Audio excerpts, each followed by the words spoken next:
Invite all the panelists. We have a very allied team of panel today.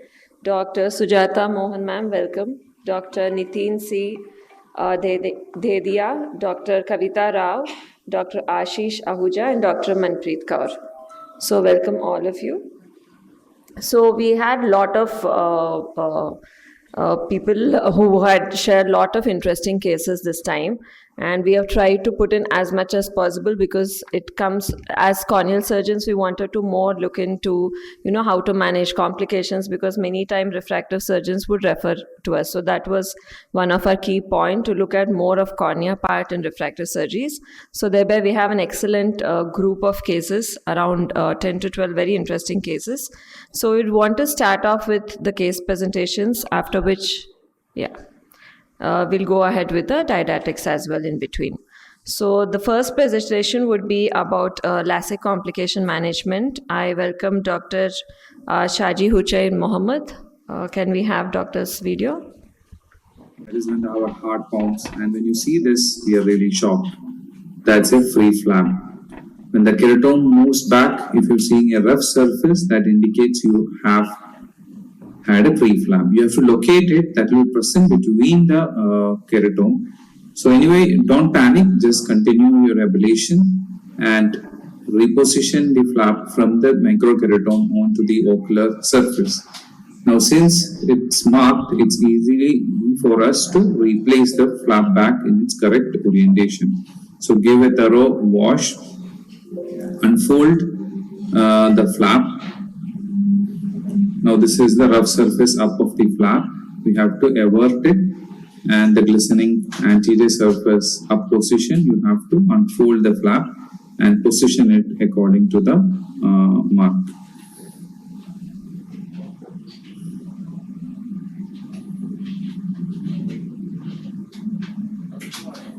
And we have to apply a BCL, and it has to be kept for at least 3 weeks.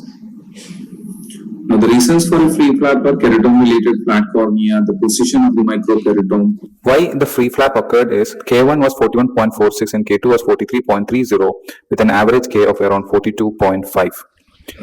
So according to the normogram, between 42.5 there is no normogram. So here 1 and 8 was taken, which was a bigger ring. So what happened here is 180 is supposed to be a flatter corneal curvature, and we have selected a bigger ring for this particular cornea.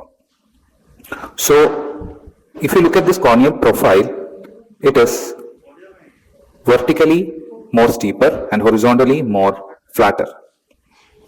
Vertically it is around 43, and 180 it is flatter of 41.6.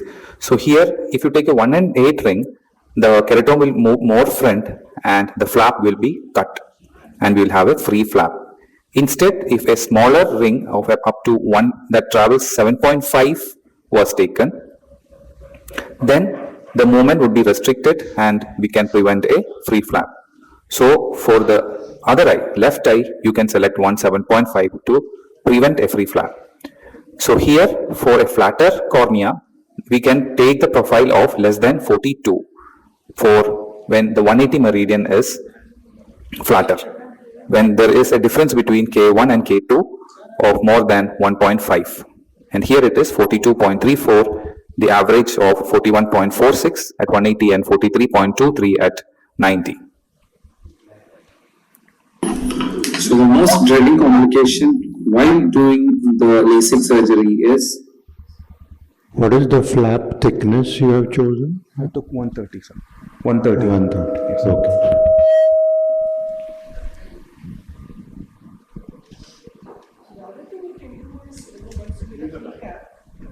Once you get a free cap, if you taco the flap, then you will not have any confusion about which side you are dealing with. So then once you have finished the ablation, you can put the flap on the bed and then put it correctly on the epithelial side. Of course, marking the flap really helps, because then you can rotate it into the correct position. Thank you, Dr. I welcome Dr. Kavita Rao for her case on post-LASIK ectasia. CARES, does it work? This mic is working? Yeah. Very good morning, and I'm very glad to be part of this wonderful session. I'll be talking about post-corneal refractive surgery, corneal ectasia, just sharing a few cases about CARES and whether it works. As we know, in the entire algorithm of managing corneal ectasia, whether it is post-refractive surgery or de novo, this is the algorithm that we follow, whether there is progression, not progression. So typically in post-LASIK ectasia, mostly we've been doing intacts with cross-linking. So there is a role of CARES and where exactly it is, and that's what I'm going to show. What is CARES? I think most of us would know, but for those who don't know, CARES is corneal allogenic ring segments.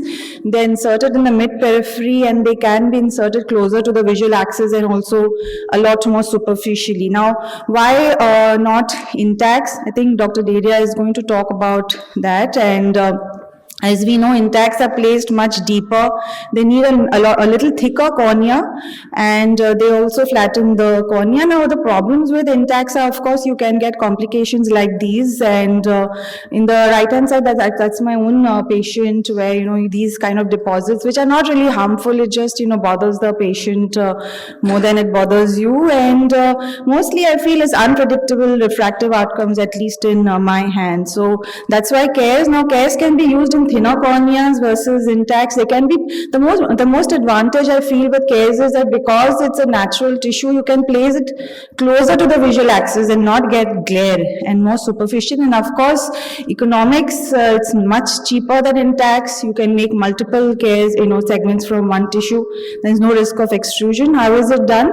There are these tree fines which are available. There are multiple the dimensions available: 6.58, 7.75, 8.75. And there are instruments which help us for placing it. So when you're preparing the CARES tissue, first you don't need to use the artificial chamber, but I use it for ease. You have to remove the epithelium and the endothelium completely. Once that is done, then you can punch the tissue out. And here I'm just marking the Bowman side of the tissue because it helps with identification. When you pull that tissue out, then you can place it on there's an artificial globe where you place it on, and you can fashion it according to the way you want. So actually it is a full thickness tissue which is being used.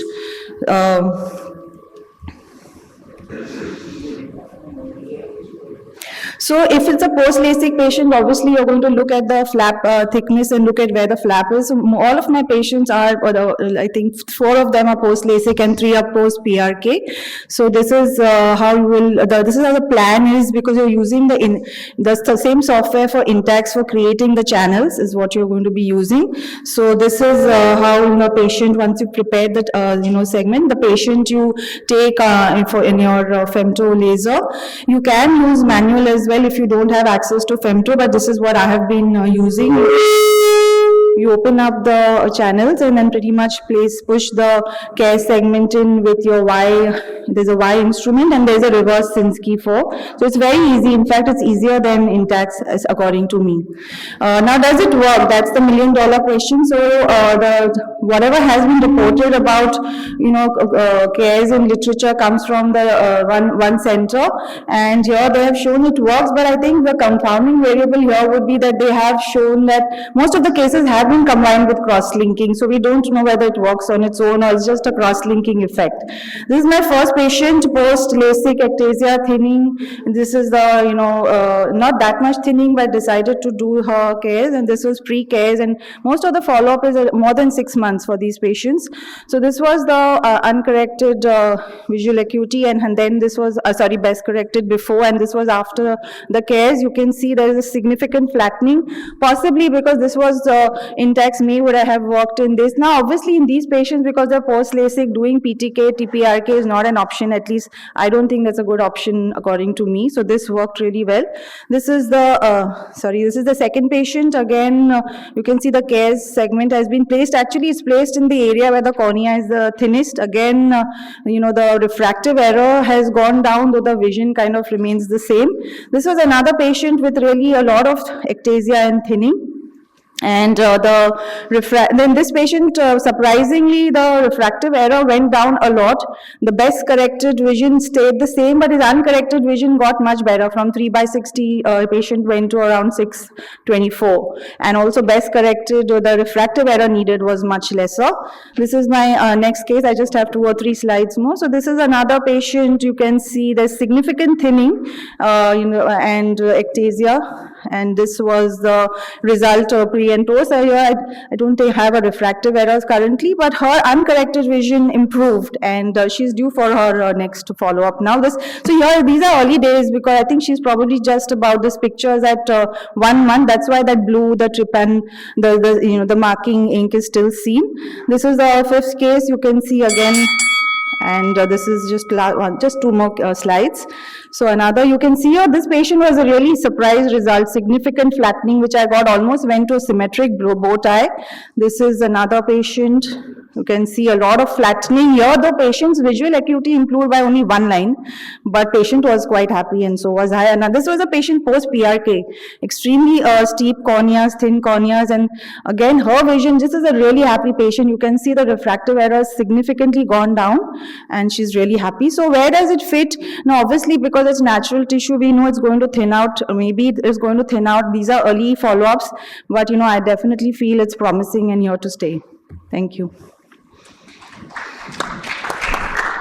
Thank you for a wonderful presentation. I wanted to know what's the longest follow-up you have, and how stable is the vision at the last follow-up? Longest follow-up I have is a 1.5 years. It's been pretty stable. In fact, each time I feel it kind of, there's a significant flattening, and I see, and then sometimes in patients, though there are a few subset. Now these are I was asked to show only post LASIK, but even in keratoconus, sometimes there is a post subset where I feel the cornea is steep, flattening, but I'm not getting so much refractive change. I don't know. So it's still early days for me, but whatever, 1 year and a half follow-up, I've been doing it for a 1.5 years.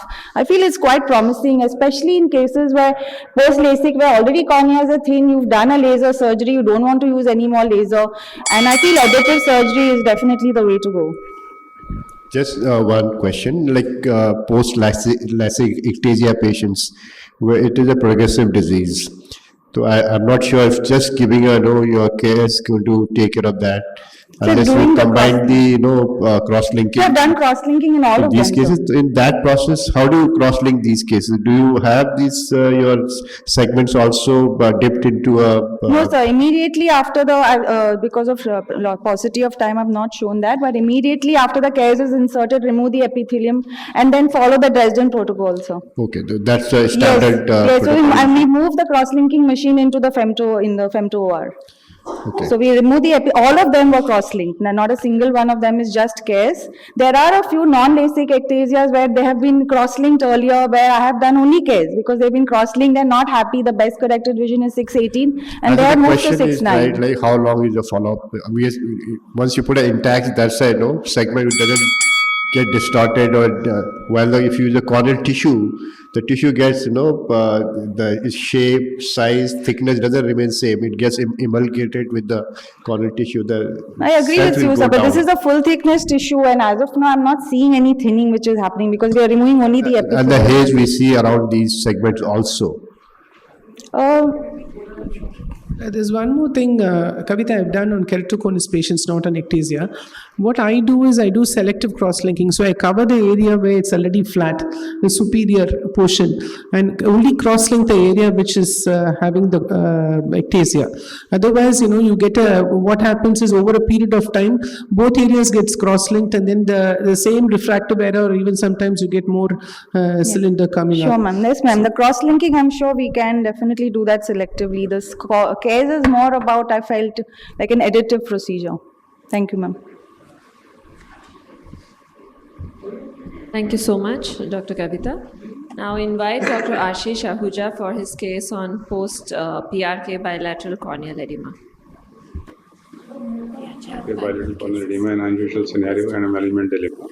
The aim of the study is to identify the causative factors which can lead to corneal edema following an uncomplicated surface refractive procedure and to try to formulate a definitive plan to treat corneal edema in such cases. It's a retrospective case series of 4 patients who were diagnosed to have bilateral corneal edema in the immediate post-operative period, and they were reported between June 2015 to Feb 2023. All were reported by the same surgeon and on the same machine. A thorough analysis of all the data, intraoperative, preoperative, and the postoperative was done. Preoperatively, the average spherical equivalent corrected was minus 5.5 diopters. There was no significant medical condition diagnosed in any patient preoperatively, and posterior segment evaluation was normal in all the eyes. Intraoperatively, the average MMC duration was 35 seconds and the average laser duration was 7.2 seconds.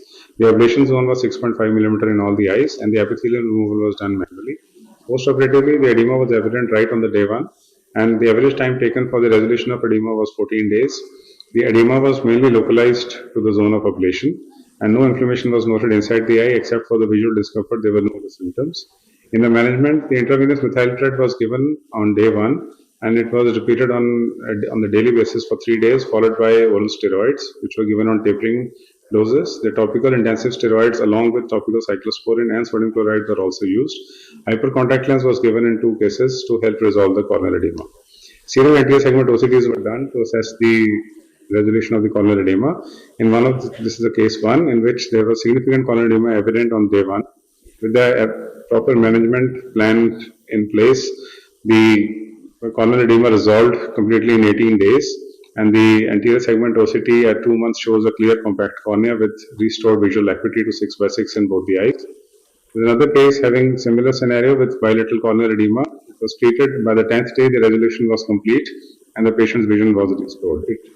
A battery of systemic investigations were also ordered in all these patients, and only ANA came out positive in all the 4 cases, but detailed analysis did not reveal any specific antibody. The average time taken to reach the peak visual acuity was 6 weeks. The peak visual acuity achieved was 6/6 in 7 eyes and 6/9 in 1 eye. The reason for the reduced acuity was a residual mild corneal haze, and the long-term vision was stable in all the eyes at 6 months of follow-up. The etiology for the corneal edema, it can be related to the mitomycin C use. It can also be related to the excimer laser itself, causing the acute endothelial cell injury, or it can be the triggering of any autoimmune process within the cornea following the laser surgery. Further, the literature review has shown that mitomycin C toxicity is well documented, especially it can lead to significant endothelial cell loss as great as 8 to 9% following a LASIK, and this loss is higher with higher attempted correction. People have also reported bilateral corneal decomposition following a LASIK and a Fuchs endothelial corneal dystrophy. Marshall et al. Have demonstrated that mechanical trauma from the shock waves, thermal effects, actinic effects, and metabolic changes can be the cause for endothelial damage following a LASIK. Also, they demonstrated the depth of laser ablation can influence endothelial. So, to conclude, should we need to do a preoperative specular in all surface refractive cases, especially where high corrections are attempted? More caution need to be taken when we are using mitomycin C. The role of ANA positivity needs to be investigated further to identify any strong association here, and we should avoid LASIK in any kind of a pre-existing endothelial cell damage. Thank you. Good morning, everybody. Today I'm going to present post-PRK bilateral corneal edema, and I was Thank you, Dr. Ashish. Lovely case. Just one question. You knew about this systemic, or they had an autoimmune disease before you took them up for... Yeah, so they didn't give any, we do ask for the history, but there was no positive history which the patient revealed actually. Okay. So it was only in the post-surgery scenario, then we investigated, it turned out that all these 4 patients were ANA positive. But there was, the detailed analysis did not reveal anything specific antibody, but they were all 3+ ANA positive. Epithelial healing was okay. Yeah, epithelial healing was fine. In 1 week's time, the epithelium healed, but the edema took somewhere from 10 to 18 days to resolve. There's a study which says even using 0.01% MMC works as effectively as 0.02%. All right. And I mean, there could be multiple reasons like the concentration or the batch of mitomycin that you used. But since this happened over a period of 8-9 years, a couple of cases, 4 cases, so probably I think that factor gets ruled out because it's good. Right. Thank you. Thank you. So I invite Dr. Neera Agarwal for her case on post-LASIK infective keratitis, different presentations and their management.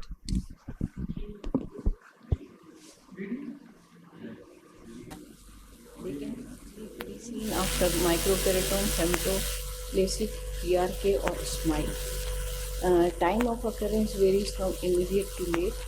trauma and conjunctivitis are predisposing factors. Clinically, there may be epithelial defect or infiltrate trickling down the interface. Sometimes you can see hypoplane or perforation and flattening. Various types of microbes have been known to cause infective keratitis post-LASIK, as tabulated here. This was a case of microspheroidal keratitis. It was thankfully only superficial, and it was confirmed on scraping. Patient used with PHMB eye drops. This was a case of bacterial keratitis. As you can see here, the infiltrate is trickling down, and this type of infection, they spread very fast but respond well to antibiotics. This is a case of fungal keratitis where flap melt has already started, and you can see a lot of inflammation in the other case. And fungal keratitis is this is again. Yes. This was a case of fungal keratitis which developed DLK also. And this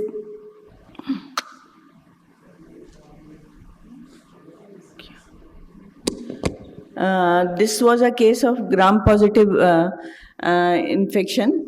And when I lifted the flap, scraping showed gram-positive bacteria, and flap was washed with fortified cefazolin, and this patient developed DLK in healing phase. Whenever you have suspicion of infection after LASIK, it is recommended to elevate the flap.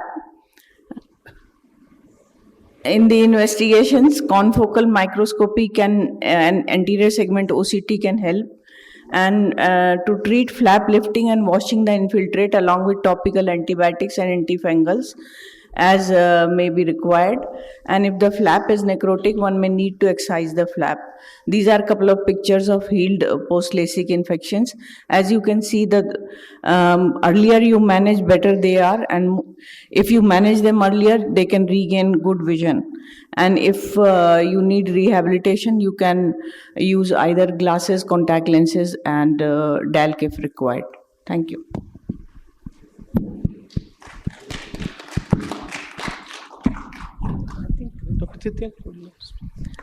I think these cases are rarely seen. It's not that's so common to have infection.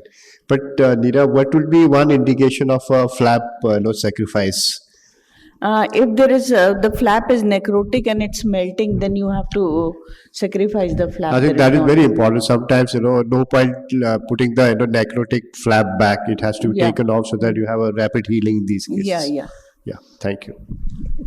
Definitely, as I agree with sir, it's pretty rare now. Do you think you can give any tips? How do you prevent it? I think reusage of the blades, especially people who are doing blade LASIK, that could be one of the factors. Or do you think you can give any tips on how do you prevent it? Because 0.03%, that's 3 in 1,000, that doesn't seem like a very low number. No, I do get, these are all my cases, and not my operated I know by that, me. but And I do get to see them once in a while, and these have been reported even after femto LASIK.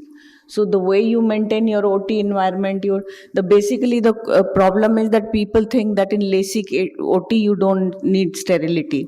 So that is what you need to change the mindset in general. So all your instruments have to be sterile, plus the OT environment has to be sterile. Thank you, ma'am.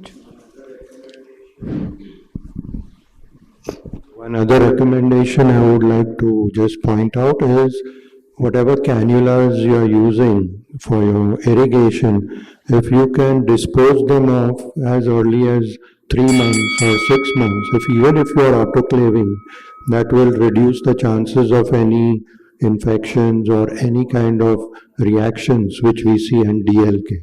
So it's always better either to use disposable or to, if you don't have the ability to get a disposable one, at least don't reuse it for more than 3 to 6 months. Just discard them. Even if you have 6 sets, all 6 cannulas should be discarded. Thank you. Thank you, Dr. Neera. So now I invite Dr. Sahil Goel for his case on epithelial ingrowth through venting incisions. A very good morning. This was an interesting case of a 25-year-old healthy female who complained of diminution of vision for past 1 month. She had undergone femtoLASIK both eyes for refractive error of around -4 diopters and had this whitish opacity for last 1 month. Her BCVA was around 6.9. It was stain negative. On careful slit line examination, it was seen to be in anterior 1/3, which on ASOST was confirmed to be in the interface.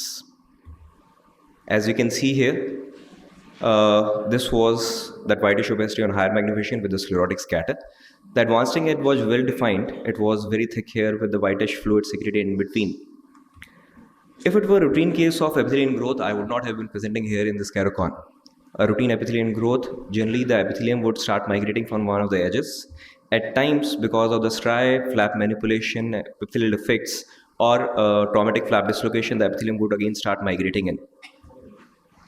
In our case, this was not the scenario. This was not a microkeratome, but a femtoLASIK. The epithelial nests or the cells were not migrating from the flap edge. They were close to this, but see, this is predominantly localized in the hinge area, which makes it different from the routine epithelial growth. On careful examination, you can see this area of scarring in the center. You can see this is the venting incision where it opened up, and this is where it was opening up inside. Just a brief overview of the venting incision. In femto, when these gas bubbles implode, because the cavitation bubbles, they leave this cleavage plane, and when they implode, they leave the gas behind, predominantly composing of carbon dioxide and nitrogen.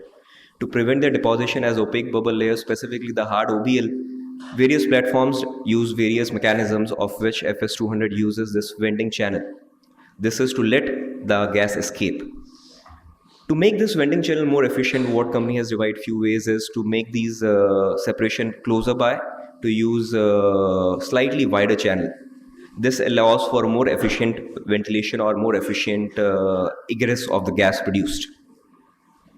Also, we have seen several papers have shown that the ideal location of where this gas egresses should be just in the posterior limbus. Too anterior, and because of pressure, gas will not be able to come out.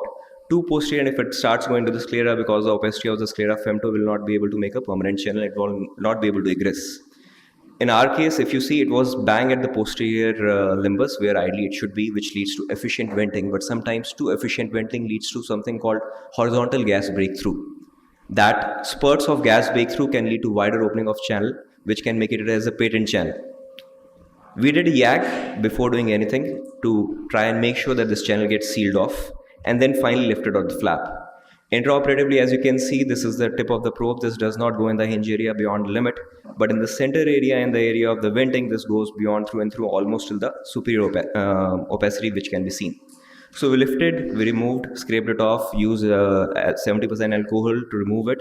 This is day 1. This is day 4. As you can see, already the area is clear. There is a slight mark of the opacity left. 1 month, still opacity left. There are still scars of the YAG PI seen. 6 months, it was clear, and 1 year, we documented a 0 recurrence 6.6 uncorrected vision. Thank you so much.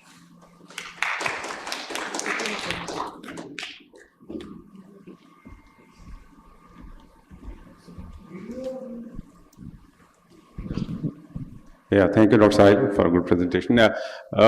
Since this was in the periphery, could you have just observed it, and maybe if it was interfering in the vision, then we could have intervened? The vision had dropped to 6.9. Okay. I could not show the topography. There was superior steepening. YAG could have been done. That was a good alternative. I was surprised to see recent cases where even the opacity coming to the visual axis has been tried by YAG. Because this technically falls into grade 2 or grade 3, it was a very thick. As I had shown in the OCD, the thickness was around 120. I did not expect it to, 1, resolve with YAG, and 2, she had to go to Canada after 3 months. She could not have done a regular follow-up. That's the reason for the surgical intervention. Thank you. Thank you. Very, very interesting case. Now I invite Dr. Priya Desai for her cases on topo-guided PRK in difficult situations. Okay, morning everyone. These are a few interesting cases which I thought worked the best with topo-guided PRK. So here we have a 25-year-old deep sea diver from Goa who was wearing contact lenses for 9 years, significant refractive error for about -7.5. And She developed a foreign body sensation in the left eye after her water sports activity, purchased some random steroid drops from a chemist, and worsened up after application. So she rushed to Baroda and came to me, and she presented to us with a corneal abscess. She was under intensive therapy. She recovered in 25 days. On follow-up, there was a scar, there was no recurrence. We followed her up for, I guess, approximately 6 months, and she was okay. But the issue she had was that she could not pursue her profession because she was skeptical in wearing contact lenses, and she could not wear glasses and do her deep sea diving activity. So she was definitely looking for a different option which we could suggest to her.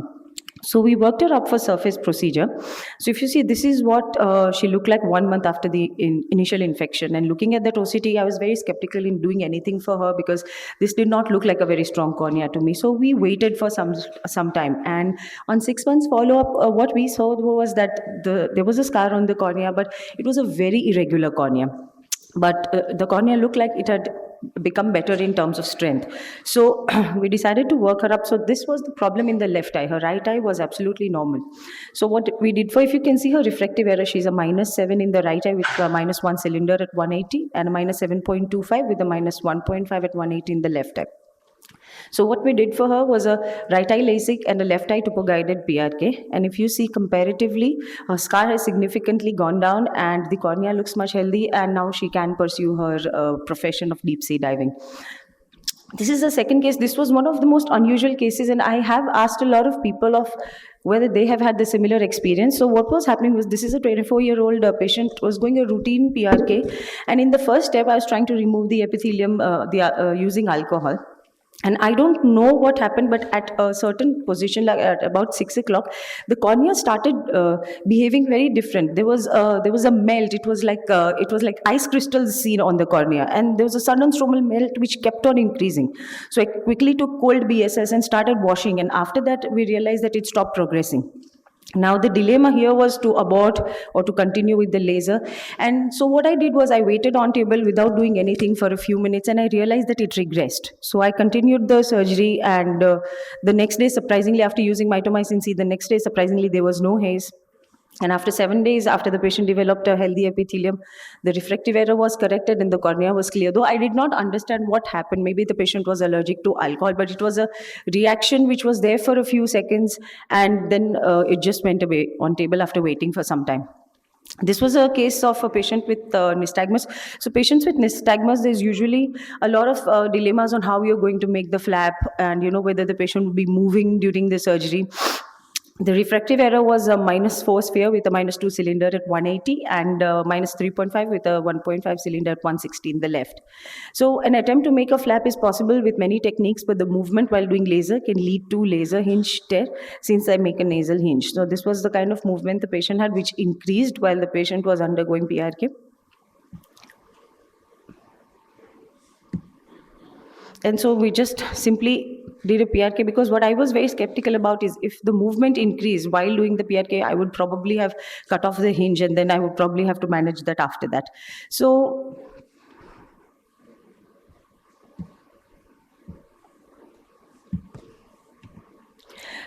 besides the routine indications, I think corneal scars following trauma or infection can be managed very well with PRK. Nystagmus patients who are uncooperative for allowing you to make a flap, those with irregular cornea secondary to any corneal surgery, patients working in extreme conditions, armed or naval forces, a very small aperture or deep sunken eyes. So what I would like to know specifically for the first case is that what would the others have managed? Is this the right way to manage, or should you have done a PTK, or should you have just waited and done nothing? Thank you.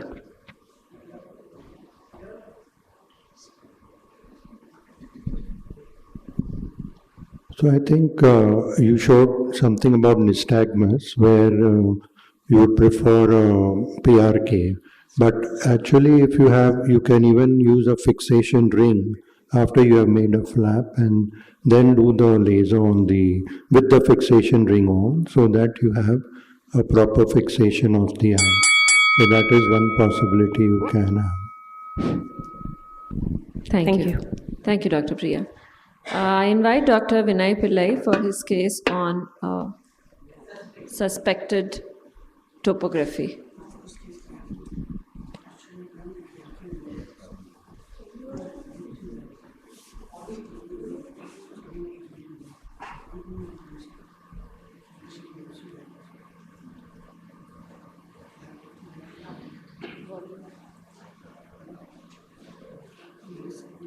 essentially the examination of both the eyes were within normal limits.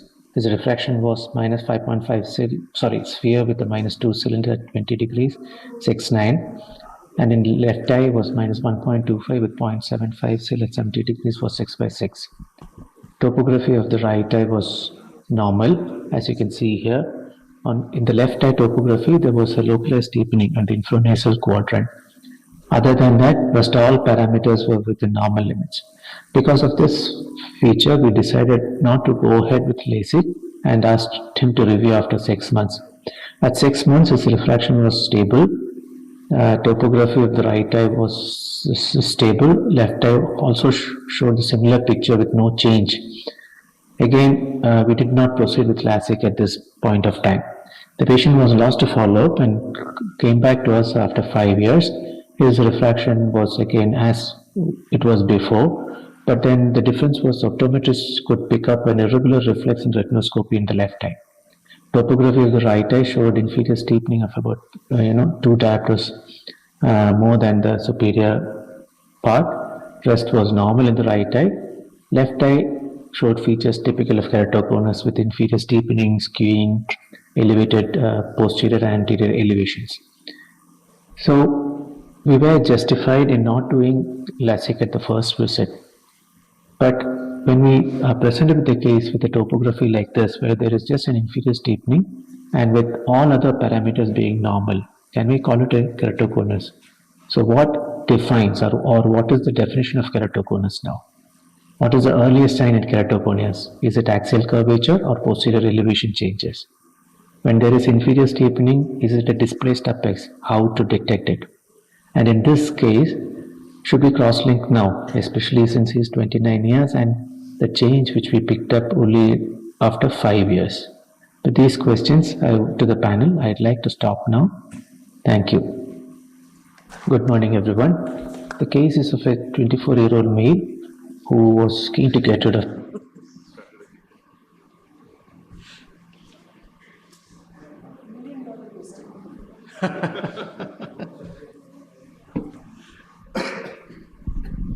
The looking into topography of left eye, like it was a clear case of early keratoconus in that case, and patient did have a poorer vision in that situation. Yes, in 6 months, 1 year, may not show a progression which may be detectable as such, but looking into a success of cross-linking, and at that time he was young, I would have gone for a cross-link that cornea and seen how patient would have gone. But sometimes patient don't really accept the treatment at that particular moment because it is correctable with the glasses. If patient sees well, then you can again see and how patient does. But to see retrospectively, patient had progress. Maybe you had a choice of doing a cross-link at that time. But we always say if you have a 29, 30 years on the line that you don't require a cross-linking these patients. So that is not true. Like we have seen patients getting in progression even after 30, 40 years also. I think there has to be a right time to cross-link these patients also. Any comorbidities like eye rubbing was there? Nothing. Why didn't you consider phakic IOL for the right eye? We gave the option, but he was not interested. Okay. Thank you. So now you can also use the Corvus, because Corvus will give you the TBI values and the CBI and the BAD-D. So that will pick it up faster. More than you may have your Bellin-Ambrose, your normal, you will have your 4 map normal, but still on the Corvus, TBI will be abnormal. So I think that is the next thing which we should look at, and the biomechanical indices are also very important. Thank you. Thank you so much, Dr. Vinay. Thank you. I now invite Dr. Rohit Bank for his interesting case on ICL acrobats.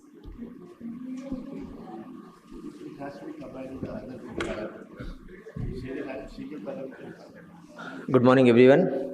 At the outset, I'm thankful to the organizers. I'll just start with my video. We all know surgically the margin of error is less in a case of a phakic IL, and as long as it's going smooth, it runs very smooth. Now, this was a case As you are seeing with the clear, most of the incisions are now clear corneal, topical.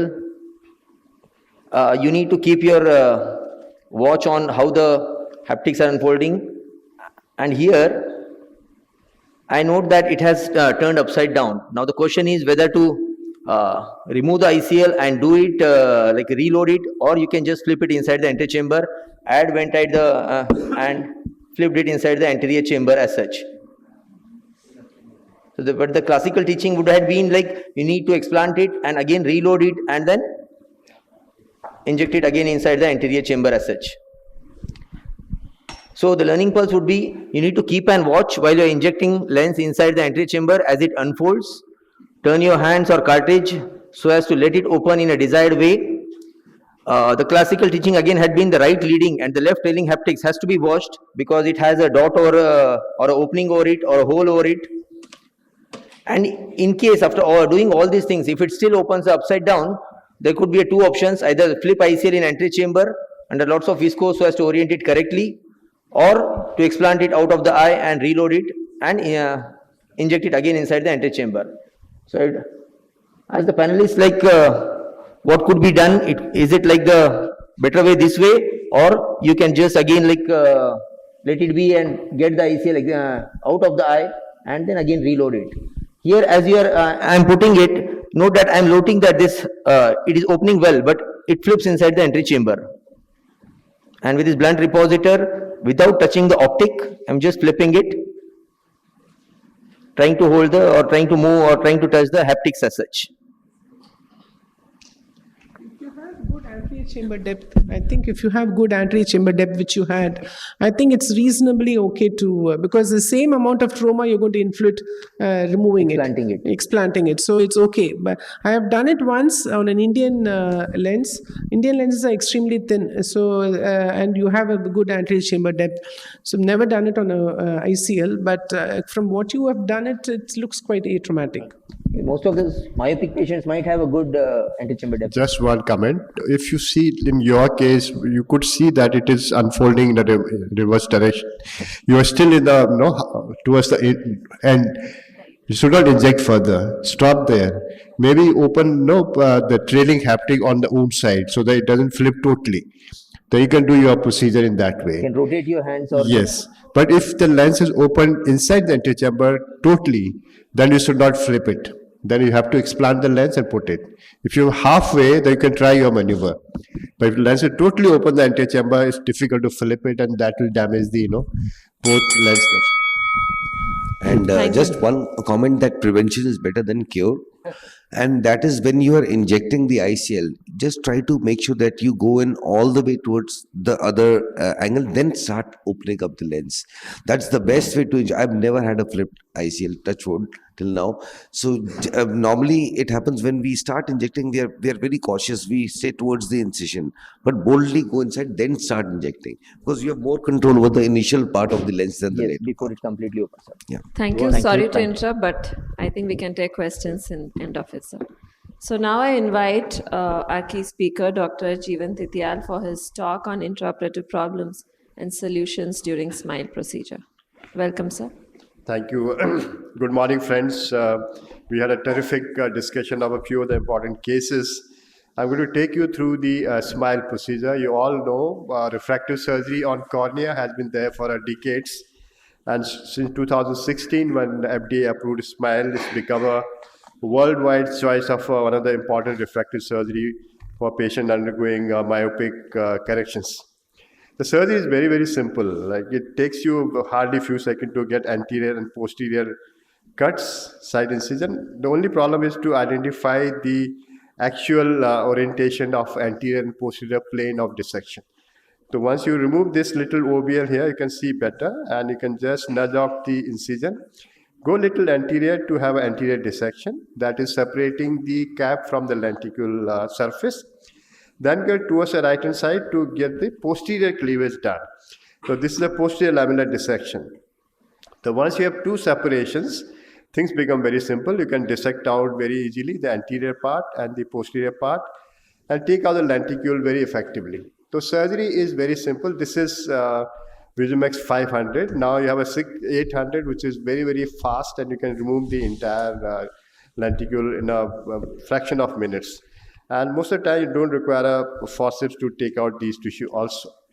There's a definite learning curve of any surgery, and that holds true for a smile also.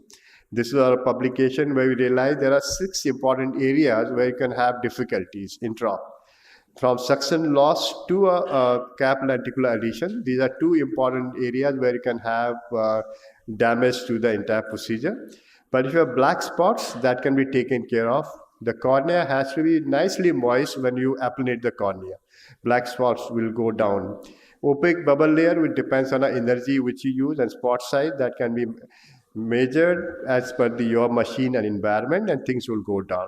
The 2 areas which I'm going to highlight here, which will go down with your experience. Initial difficulties are seen almost 16-20% of your cases with various things, and go down as you have more experience in your case. The one area we always worry when you begin is how to dissect the lenticule, which is hardly 20, 30 or 50 micron thickness. So anterior dissection and posterior dissection, as I showed in my case, when you have difficulty identification, these are various things can happen, and which can decrease the post-op rehabilitation of getting good vision in these cases. Anti-segment OCT can be used to detect exactly where is the lenticule. It is attached to the cap, or it is in the right place, and that will give you the access. So this was one of my first case where I had a lenticular adhesion, where I used anti-segment OCT to realize that the lenticule is still attached to the cap, and I use reverse Sinskey hook to nudge off this area. So once you nudge off, you have the flap coming up, and go anterior to this, and you can see in this video. So once we have that area of dissection not getting clear, this is anterior dissection I'm doing. So I'm struggling to see the posterior plane, because I would have missed the initial part here, the posterior edge, and could not go to anterior. I'm directly going to posterior here. So I'm nudging off the anterior area, get up to the central area, so that you can take this dissector over the lenticule edge, subsequently dissect easily. So this is what we do nowadays. We are not worried about cap lenticular adhesion, because this is the routine procedure nowadays to do it. The 2 important areas when you dissect, which can make you think better and appreciate better, the posterior edge dissection. So normally we do anterior dissection towards left hand side for a right hand surgeon, then posterior dissection towards the right hand side, which is there. So if you dissect it, nudge it off, so you can create the little bit of meniscus, and this meniscus tells you that you have already dissected a posterior plane. Once you know that, then you can do a nice dissection. This is anterior dissection. The edge is behind the blade. You can see this is posteriority. The edge is over the blade here, and dissection becomes very simple. So these are post-op results, and you can see if you have proper dissection, cap lenticular adhesion can be avoided. You can do a bilateral nudging of the area, then you can peel off the like a rhexis in these cases also. Cap tear and side cut tears are very, very rare nowadays, and which is normally seen early experience of surgeons. Sometimes it can be really big, but the results does not really hamper in these cases also. This is the algorithm we have published in IGO, how you can detect the cap lenticular adhesion and do a proper management. Second area will be, concern will be, suction loss, because this is a very soft docking in a smile procedure. And in that also, there are few tricks and tips by which you can avoid the suction loss in these cases. One of the important thing, as I said, the cornea should be moist, but the surface, that is the conjunctival surface, and the sac has to be absolutely dry. So if you have that, the chances of suction loss is less. One thing you have to tell patient should not be anxious, should know what is going to happen. So I say 2 things. You'll hear the sound ready and wait for a suction off, and in between the light will go off. If you patient understand you have to wait up to suction off, then things are much better in these cases also. So these are areas where you can consider. It is difficult when you have more than 10% lenticule cut happening. Subsequently, the procedure has to be abandoned and you have to redo it. Otherwise, in all other situations, the suction loss, the machine permits you to go through the surgery per se. So I'll take you to the area which is difficult and difficult to manage. Like this is a patient where things can be difficult as such. You can see here the patient is already docked, and having a difficulty of manipulation happening in these cases also. The suction is hardly 35 millimeters, and the patient movement can immediately take off the suction, and things can be difficult in these cases also. So you can see little bit of fluid here. Once you have more fluid, the chances of suction going off is much better, much more here. You can see conjunctiva coming here. So I have lost the suction around more than 10% of a cut. So you can't redo at this stage. So this patient has to be abandoned and do a procedure after maybe 2-3 months and do a flap in these cases. That is what we did in this patient, flap and subsequently surgery completed. Otherwise, the area of other concerned suction loss can be managed effectively, and outcomes are quite good in these cases also. The suction loss is not a concern nowadays with the Vizumex 800 because the surgery is very, very fast in these cases. So this video you can see in the American Academy website also. So these are various publication we have done, and with our experience, people learning has become easier. They know how to handle these cases. And in last 7 years, looking into our results, the results has been very good. But looking at intra-op complications, which we see as we had 2% success loss in initial 100 eyes, which has got to 0% in 7 years. You can see bubble layers, epithelial defects hardly there, cap tear is 0%. Difficult lenticular extraction is also 0%. So this means that if you are experienced, the surgical complications are very, very less in these cases, and the outcomes are very good in long terms. Long-term result with SMILE is very good. It is the choice of surgery for a laser refractive correction on cornea. In India itself, we have now 4 platforms giving the lenticule-based correction that tells you the direction of future laser correction has to be lenticule-based. Thank you for your kind appreciation. Thank you, sir. That was an excellent summary of the procedure. We can take one point you want to discuss with.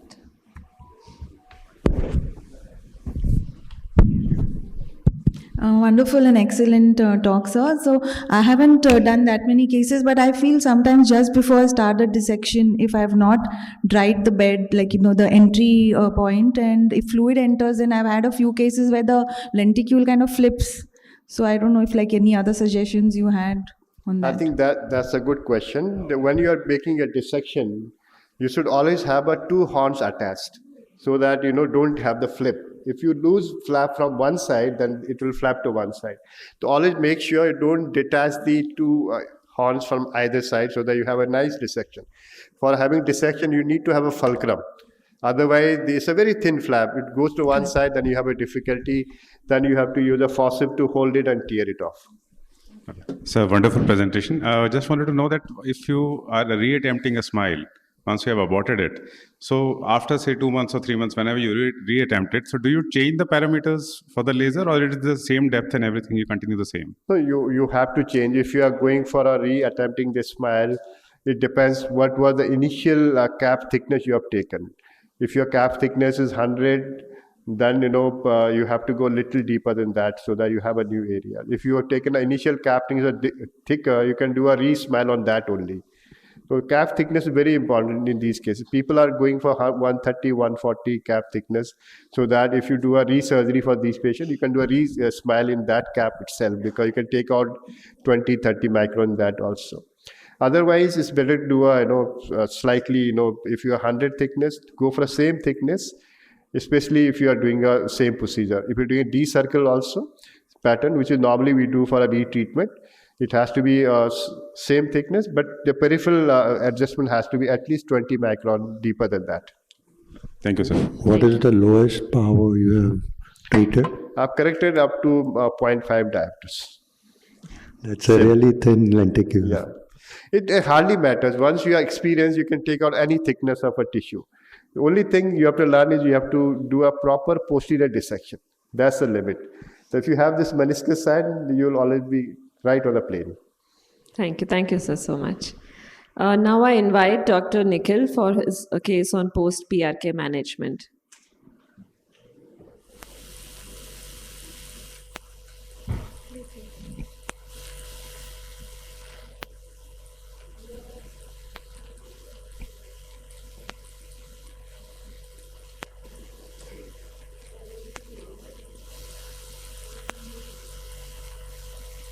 post-trans PRK. What has caused this haze in my recent case? As we know that there are possible risk factors for post-PRK haze like MGD, high OSDI score, vitamin D deficiency. The typical post-PRK haze is seen as a subepithelial scarring. And to prevent this haze, we use multiple agents like mitomycin, steroids, and cyclosporine. In our recent case, we have come across a different pattern of post-PRK haze where there was too much dense scarring seen in the central cornea covering the visual axis and the vision was locked to 636 and 618. So after getting back into the history of the patient, we couldn't find the offending agent which might have caused this severe haze. So on OCT imaging, we couldn't find the typical subepithelial post-PRK scarring pattern. However, the PACI was more than the pre-ablation values. So is it a true haze or an epithelial hypoplasia? PTK really needed, or will it induce more haze or hypertrophic shift, or is there any other way? Eventually, we decided to go ahead with manual superficial keratectomy. We started with manual epithelial scraping, followed by a gentle superficial debridement of anterior stroma surface with algar brush.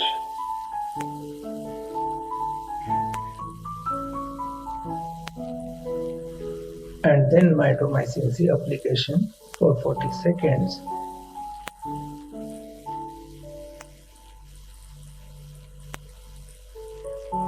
Postoperatively, we started on steroids and cyclosporine later.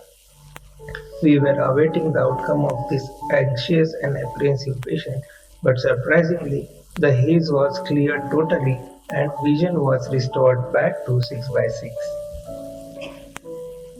Finally, what I learned from this case is not all post-PRK haze are same. Sometimes they can be just epithelial hypoplasia, which may not warrant imaging procedures like PTK, which in turn can cause more haze. In the end, I would like to ask the questions to this esteemed panel. What has caused this epithelial haze and not the stromal haze? Is there a patient factor or a machine factor? Do we find similar haze in manual epithelial removal PRK cases? As I have observed similar cases in another instances with trans PRK only and not with manual epithelial removal. So is there a role of thermal burns caused more due to trans PRK protocol as compared to conventional PRK?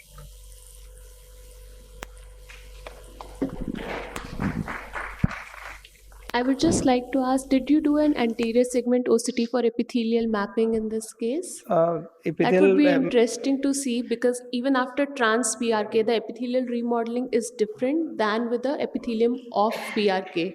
So that is one factor that may contribute to this aberrant regeneration seen in your case. So that can be looked into if you have any similar case. No, in my OCT, the epithelial mapping option is not there. That's why I just compared with pre-op PACI value, and it was more than the pre-ablation values. Because we have come across very interesting epithelial remodeling and healing patterns on seeing the epithelial mapping, especially after trans PRK, more so than in So that's basically the question is like, why it is happening only in trans PRKs, not in manual? I think the uniformity of removal of epithelium. Once you use alcohol, you are going to remove the entire epithelium. With trans PRK, if you do a pre-op epithelial mapping as well, the thickness is not going to be the same at all points.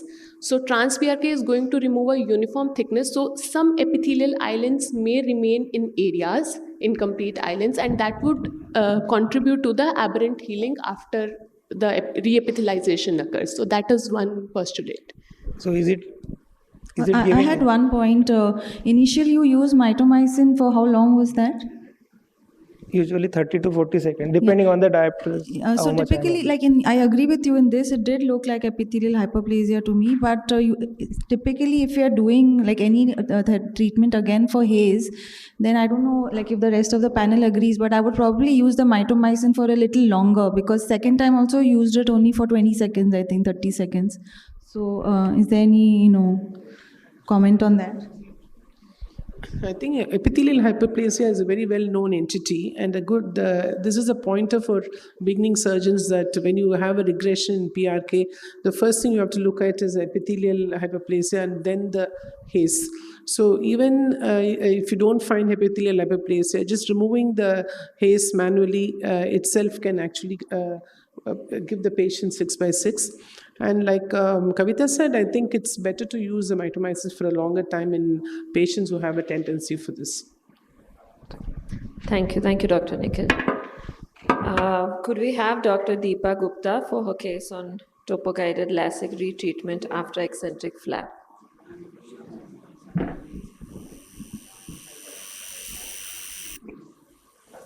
A very good morning to one and all. I shall be presenting a clinical case of a topo-guided LASIK done retreatment after eccentric flap in the first stage. So a 21-year-old male presented in June 2022 with both eyes refractive error of -2.5 with 0.5 cylindrical power, and he was interested in LASIK. So both eyes pentacam were absolutely normal. So I went ahead with a microkeratome LASIK because patient was not very affording.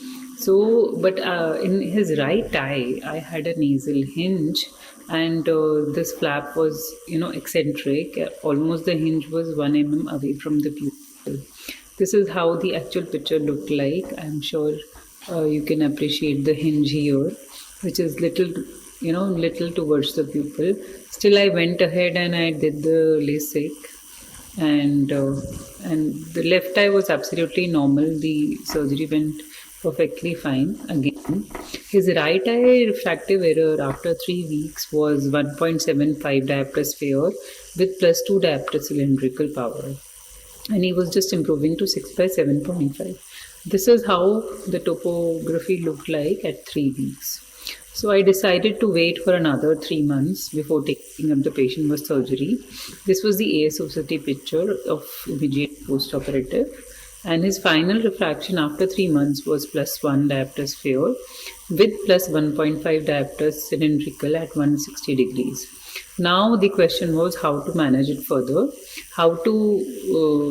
whether to do a femto or a PRK in view of corneal scar, and exactly how to plan epithelial removal, whether to do a streamline or PTK or manual or remove it manually, and how to go ahead with the laser part and the target refraction.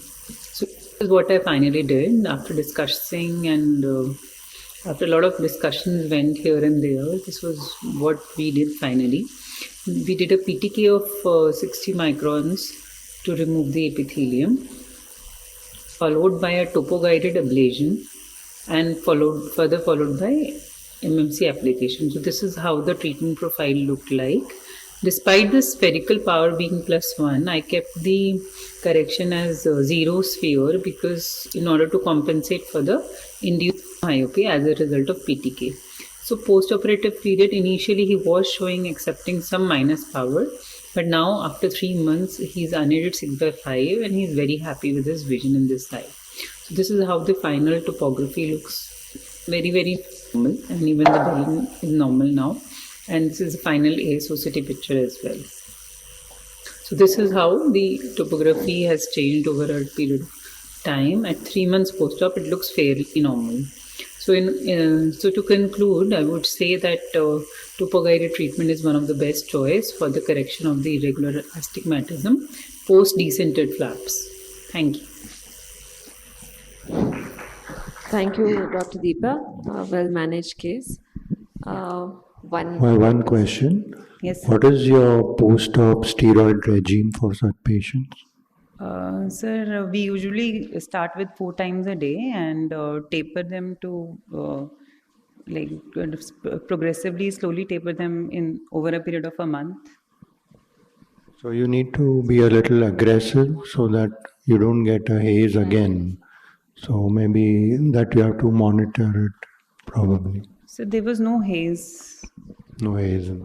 There was no haze in the patient. Basically, the irregular astigmatism was due to mild decentration at the first stage. So this is why we retook him, and we did a topo-guided laser in the next set. Thank you. Thank you. Thank you. Now I welcome Dr. Sujata Mohan for her thoughts on flap striae management.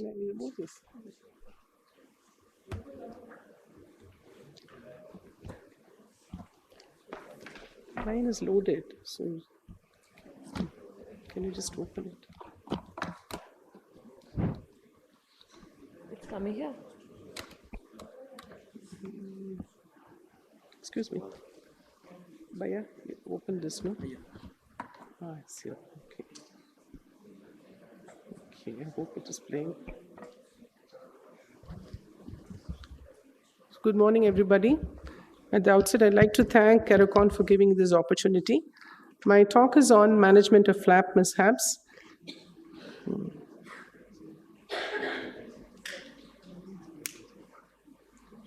Why this thing is not coming? Okay.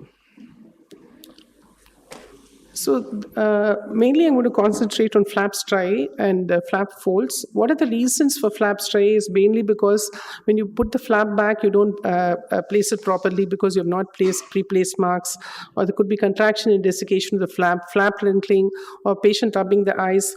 You really have to worry only if the striae and the visual axis are affecting the vision. So this patient...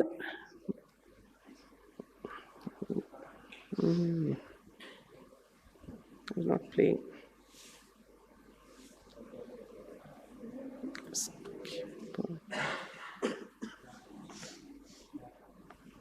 Can I just close it and play only from the video?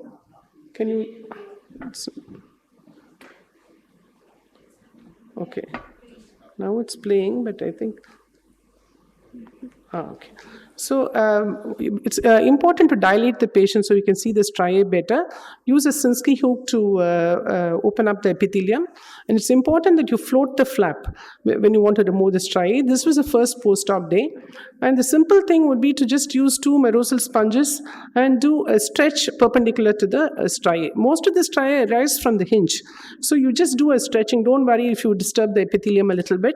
And just keep doing it for about 4 to 5 minutes. On the table, you may not see much results, but never mind, just concentrate on the center area and keep doing it, and then you can apply a bandage contact lens. And post-operatively, these patients really do well. And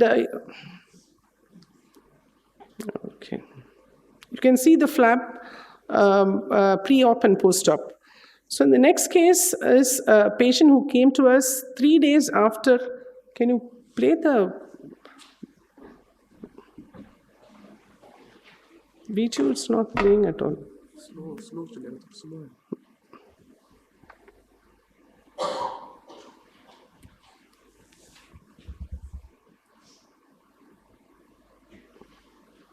Okay, I think I'll hold it in this. Okay.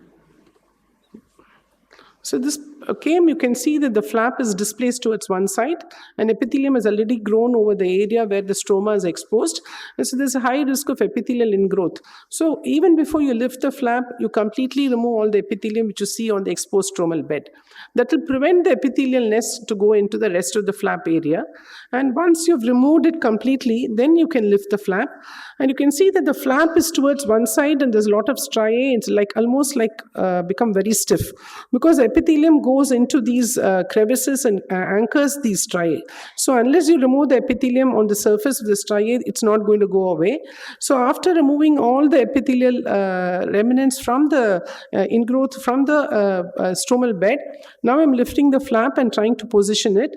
And so you can see how stiff it is. So now the next step would be to remove all the epithelium on surface. You can see that I've already removed a 2 millimeter margin around the flap hinge also. This prevents quick epithelial ingrowth into the stromal interface before the flap sticks. So now almost about 360 degrees of epithelium has been removed. And now you can do the same thing. Once you have released the epithelium from the area of the fold, then you can do the same stretching technique.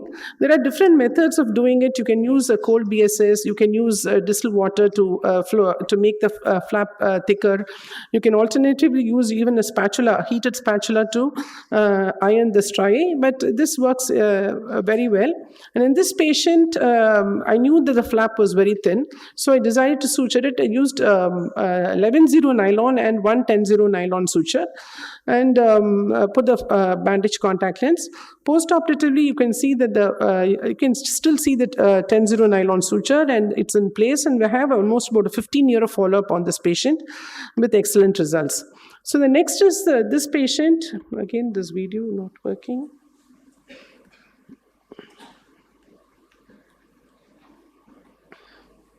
So this patient, you can see the flap is again displaced. The epithelium is already started sloughing off. I think the patient must have rubbed his eyes, and I've already removed 2 millimeters of epithelium all round. That's a very important thing to do, because then it prevents the epithelium growing into the flap area by the time it sticks to the stromal surface. So you can see there's so much of dense striae in this patient, and so the technique is going to be the same. And in this technique, in this patient, I unfortunately don't have a post-op video. We did have very good results just by the stretching and floating. So you can see that having a retroillumination effect gives you very good clarity about what is going on in this case. So next case I'm going to show you is, you can see the flap is totally dislocated.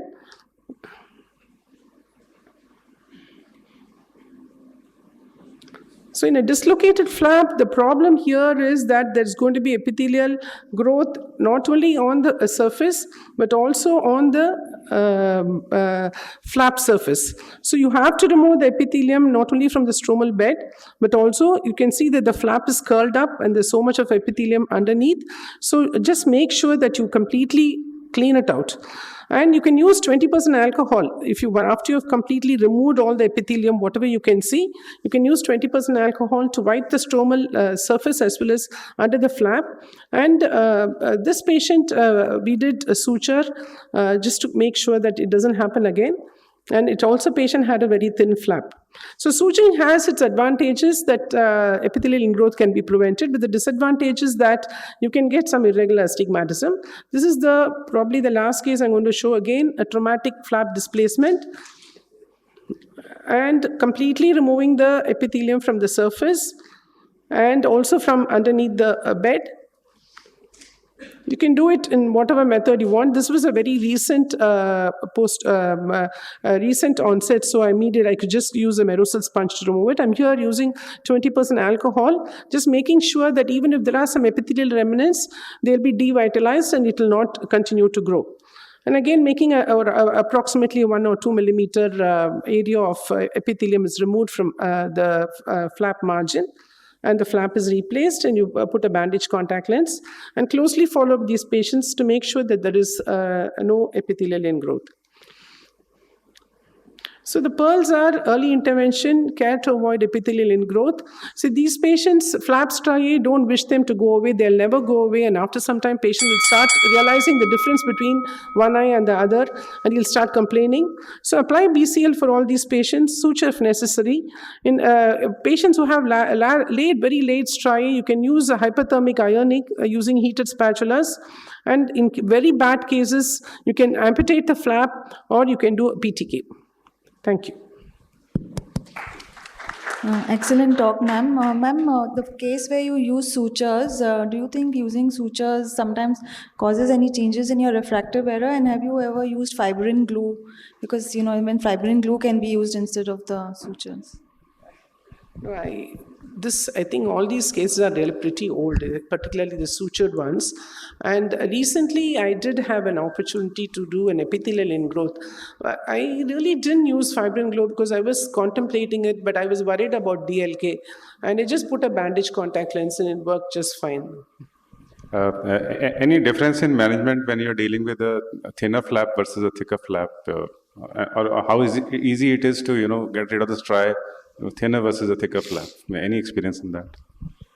I think all these patients practically have very thin flaps. That's the reason why they dislocate so fast. But I don't really find any difference in dealing with them, except in the very thin flap, the patient had to fly out, and so I had to put a suture. The couple of patients, no, they were from the US and they had to leave. So I just, to make sure it does nothing happens, I sutured. Otherwise, I think just even for a free cap, you don't have to suture nowadays. You just have to wait to dry it out, put a bandage contact lens, it works fine. I think in these nasal hinges, especially using a bandage contact lens on day one, probably that also helps. I'm not sure. Thank you. Can I give a comment on this? I use distilled water when you take out the epithelium, and that really works like a miracle. It hydrates the flap, and then you do the stretching thing, and when it comes back again, usually the striae a lot gone. I think she mentioned that also. She mentioned it.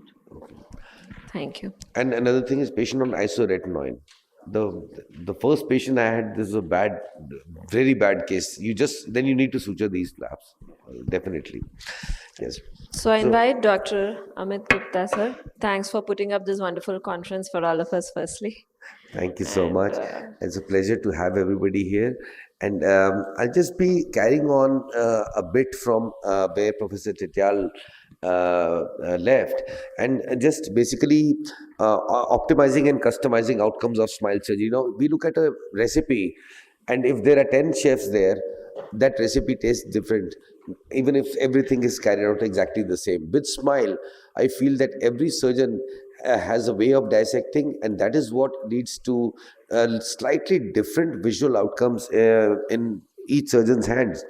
Now we know that the refractive surgery is ever evolving. We have discussed so many scenarios here, and we've discussed so many problems with flaps and with smile. The advantage right from the FDA trial, which showed that 88% of the eyes were achieving 20/20 or better vision. There have always been some concerns regarding the visual outcomes in patients of smile, because it is said that the femtosecond laser interface may not be as smooth as the cut which is done using and with the excimer laser ablation, which is done to remove the refractive error. So many studies have addressed these issues. They have gone into higher order aberrations, quality assessment, subjective, objective study of the vision. With smile, it's important to understand that there are very few variables and less standardization is needed than procedures using excimer lasers. And there is hardly any influence of the ambient conditions on refractive outcomes. So you can attempt to have more repeatable outcomes with smile surgery. Now, tips on improving visual outcomes and safety of smile. Well, set your machine right and set your technique right. And if you can do that, I'm sure that your visual outcomes can improve a lot. There's so many techniques described. Where do you start from? How do you go? Do you go right across to the end? Do you go side to side? How do you enter the posterior plane? And so number one thing is optimize the energy settings. You can see this in OBL on the left side. This is a hard dissection compared to the one on the right. All these things are going to lead to a decreased quality of vision in a patient, even though he's 6/6 after surgery. So one of the things described is something known as a gas bubble escape sign, and once you are dissecting, just when you open the side cut, there's a clearing up of the bubble layer, and that means you're probably optimized with your energy. And this is what it looks like when you can set the spot spacing, you can set your energy. Every single machine may have a different threshold. You can't say that the machine we are using in PGI, the same settings would be the app for your machine. You might have to vary it and just pay some attention to it. Right now, I'm going close to 4.2 or 4.3 spots separation in my cases. Very important thing is to avoid decentration. Sometimes we are in a hurry, we have more patients, we don't instruct the patient well, and so that can again lead to induction of coma or some other problems in which will decrease the quality of vision. Avoid black spots, how you drape the patient, how much pressure patient is applying. That leads to so many of the meibomian gland secretions and oily secretions or some dry areas in the cornea. If you're taking too long, when you're a novice surgeon, it can lead to these things. The white ring sign, which shows that you are actually going into the posterior plane. And now, everybody's talking about creating a free floating lenticule. There are newer machines which have come in which have much higher firing rate, and they are claiming to have almost a free floating lenticule. We have the Vizumax 500, and just with a very smooth operating technique, maybe it is just possible if you optimize your energy and the applanation and docking is proper. So what I like to do is I like to call this technique as a swipe and wave kind of a thing. So instead of going from the center, I just go from the side, and in one sweeping movement. I think even for beginners, if they can do this, their rate of complications and will really come down. And next, when you do just like in a wave kind of a fashion, you keep dissecting this, and you, so then I go all the way to the other end and then along the sides to detach from all sides. So there you can see that the lenticule is actually lying there, and it just has to be it can be gently pulled out. So, and regarding suction loss, we are so scared. Even if suction loss doesn't occur, if patient is moving, it can bring down the quality of vision. The thing is that if you just reassure the patient, and so what is the Dan Reinstein has described as PRC, that is pause, reassure, and then we can continue the surgery of this patient. So it depends on which cut it is, because if it's a cap cut, you can probably go ahead in a lot more safer way than if it's in the lenticule cut. So this can avoid or decrease the incidence of suction loss in these patients. Talk to the patient, reassure the patient. Sometimes they do remarkably well, come back and you can just complete the surgery. And as we are progressing, the new things are coming up, new machines are coming up, and with the Vizumax, we know that there's a later, newer model which is coming up with the centra align and also cyclotorsion correction. So it's also addressing some of the issues again to improve the quality of vision, and we are looking to more exciting times using the lenticular extraction as a way of correcting. Like Professor Tetial said, that his go-to procedure for laser vision correction is SMILE, and so is mine. Thank you very much. Thank you so much, Dr. Amit.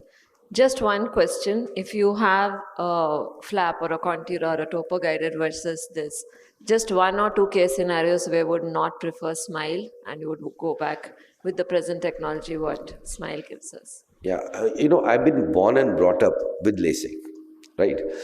And as LASIK said, we have a lot of faith in the excimer laser for correction of astigmatism, right? Irregular corneas. We are just about to get the contura. So my practical experience will start soon, maybe by the next time. But yes, I would say in some of these cases, I would certainly go for LASIK. Yeah, that would maybe, and of course, correction of residual refractive errors and all these things. We do that. Yeah. Dr. Amit, if somebody has a higher cylindrical number, say -4, -3, what would you prefer, a laser or a SMILE? Only purely a cylindrical. With my current machine, I would never correct that high cylinders using the Vizumax 500. And with the I've tried the technique of marking and then rotating. It works very well. Okay, but it's not there as you have the, you can correct it right. The alignment is corrected by the exam. So right now we are not there yet. I have no experience using the Vizumax 800, and I think maybe the other surgeons who can comment on that. Sure. Thank you. Limit for astigmatism with SMILE. I don't want to say it, but I have gone pretty high, and I've got good results. You can, easily 3 diopters, they do wonderfully well.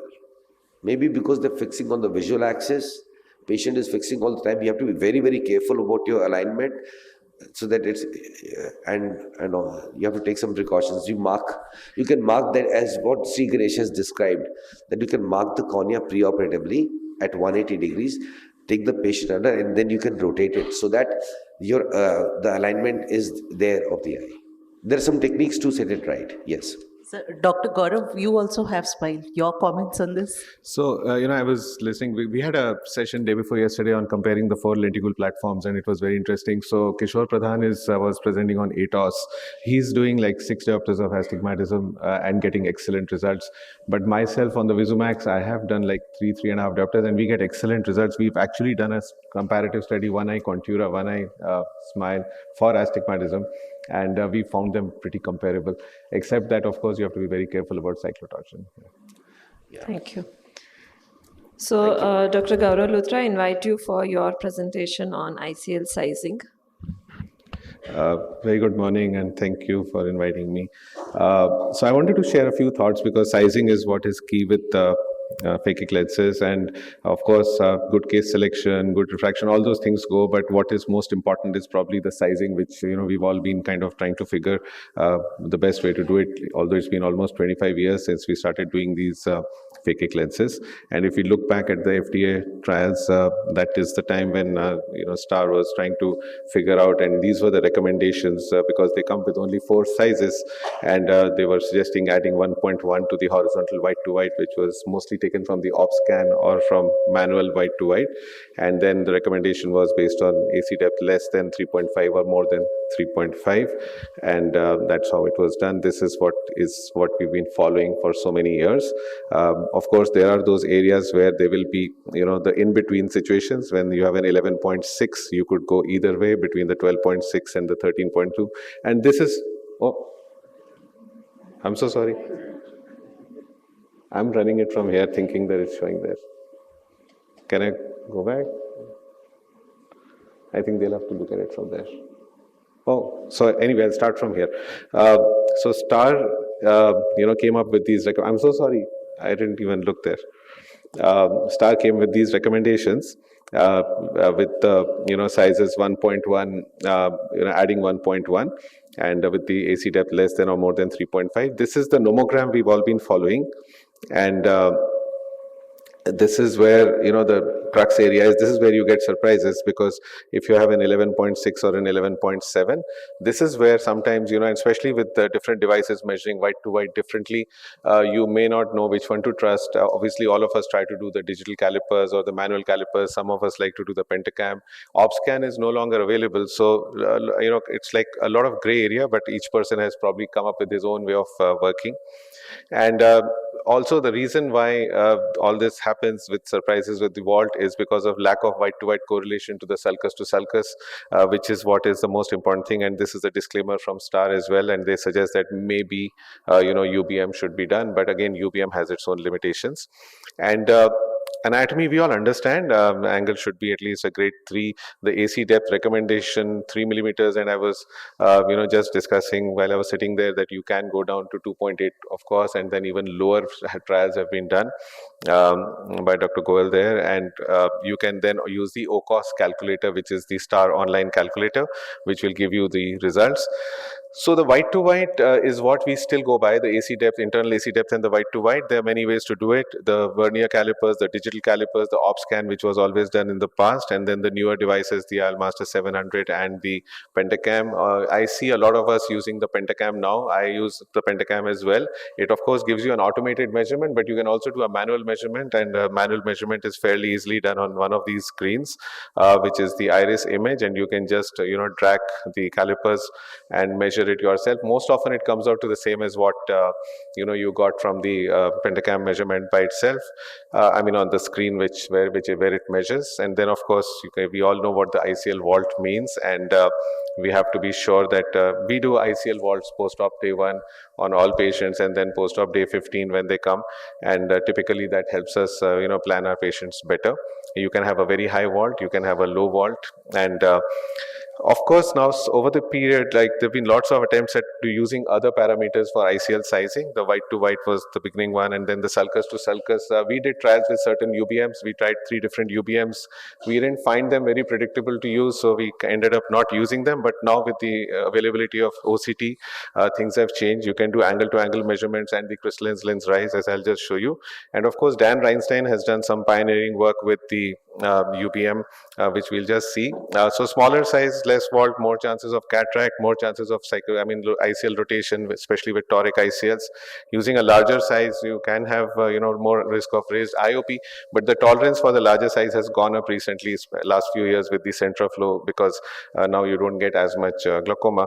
Another consideration is how the vault changes over time. So this study, which followed up for 10 years and found that vault went down from almost 466 or 321 to just about 184 in 10 years and 138 in the other group. And this is another consideration we must keep in mind as well.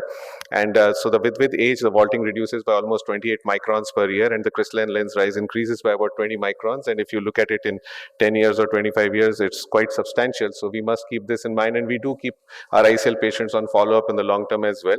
So what's a safe vault? It's been recommended today that 250 to 750 microns is safe with the new designs, but there is a tolerance for as little as 90 and even up to as much as 1,000 microns if you have a good AC depth, and these patients can be observed rather than jumping to an explantation or an exchange.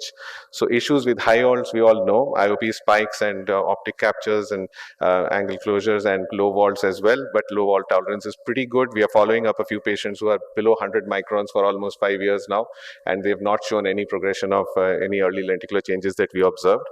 This is the OCOS calculator, which is the STAR online calculator. And now going beyond white to white and AC depth, you can use the OCT and the ultrasound using various parameters. And you can use the horizontal anterior chamber angle distance. You can use the ciliary sulcus to sulcus.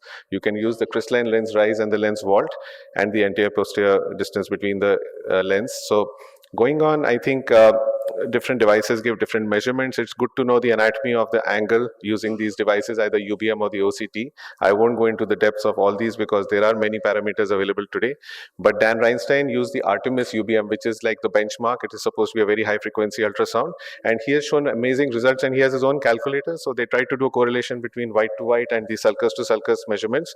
And they found an error of more than 0.5 millimeters in 38%.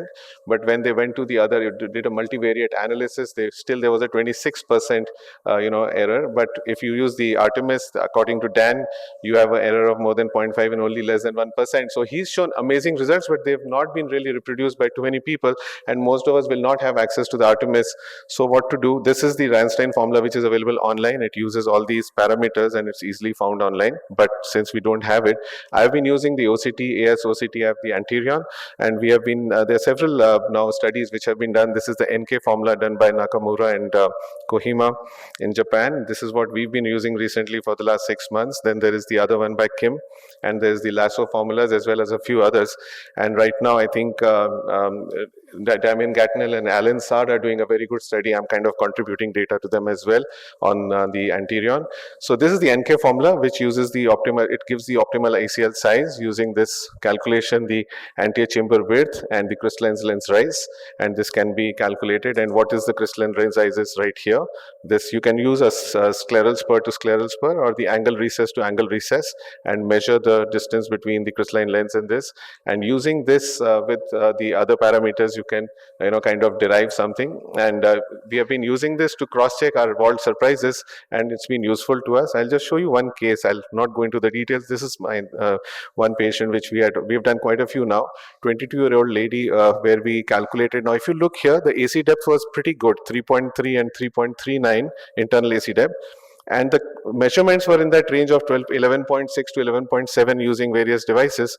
But because we got with the digital caliper in 11.7 and there was a good AC depth, we went with the calculation which came out from the STAR formula, and we used an ICL which was 13.2 based on that. And we managed to get a big vault, 1.2 mm. And then, of course, in one eye it was tolerable. In the other eye, we had to do an exchange because the angles were becoming too narrow. But then we went back to the NK formula and tried to cross-check this. And frankly, this is the time when we started actually looking into this. So this was like 6 months back. And we found that that was predicting a 12.6. After this, we have about 5 patients where we've again used this and found that the prediction of these formulas are pretty good. It's not that I'm relying on them completely yet, but still it's working well. And these are the limitations. Again, we all know these limitations for sizing. I will not go into the details because I think we are out of time here, but I'll try to come to the history of lens sizing as it's gone over the years. The star 1.5, then many people, the Doherty formula, the Kohima, and then where we've reached now is that you can actually predict the vault. So the newest formulas are actually giving a vault prediction using the OCT based or the UBM based parameters. So you can actually have a vault prediction and then choose what vault you want. For example, if you're using a toric ICL and you have good AC depth, you can use a higher vault, and if you have a shallower AC depth, you can use a lower vault prediction and use that size lens. And of course, the intraocular, this has been really useful. I've been using this for about a year or so. I think Dr. Tityal also uses this. We have had two instances where we had a very different ICL vault, and we were warned on table. We did go ahead with the second eye, and then for the first eye, we did something about it. So to summarize, 25 years have gone by, and we've been sizing. It's an evolving science, and newer imaging technologies are helping us. The Cassia, the Anterion, and the MS39 are very useful for this. And the good part is with newer designs, the tolerance for low and high vaults has significantly improved. And it would be great to have ICLs in smaller incremental steps for most customized sizing and vault predictions as well. Thank you. Thank you. Thank you so much, Dr. Gaurav. I'm sure there's lots of questions, but I think that... Thank you, Gaurav. Wonderful presentation. We have a nice audience here. Just like to know how many people are doing ICL for a routine high myopic patients? Okay, around 60% people. How many of us are doing for a moderate to low myopia as an alternative to laser corrections?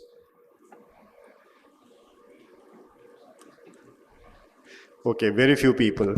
That means we still rely on a laser correction for a low or moderate myopias. For high myopia, we all have acceptance for these. But if you look into results of ICL in recent times, people are shifted towards the, in a moderate to low myopia also. It has such a safety nowadays.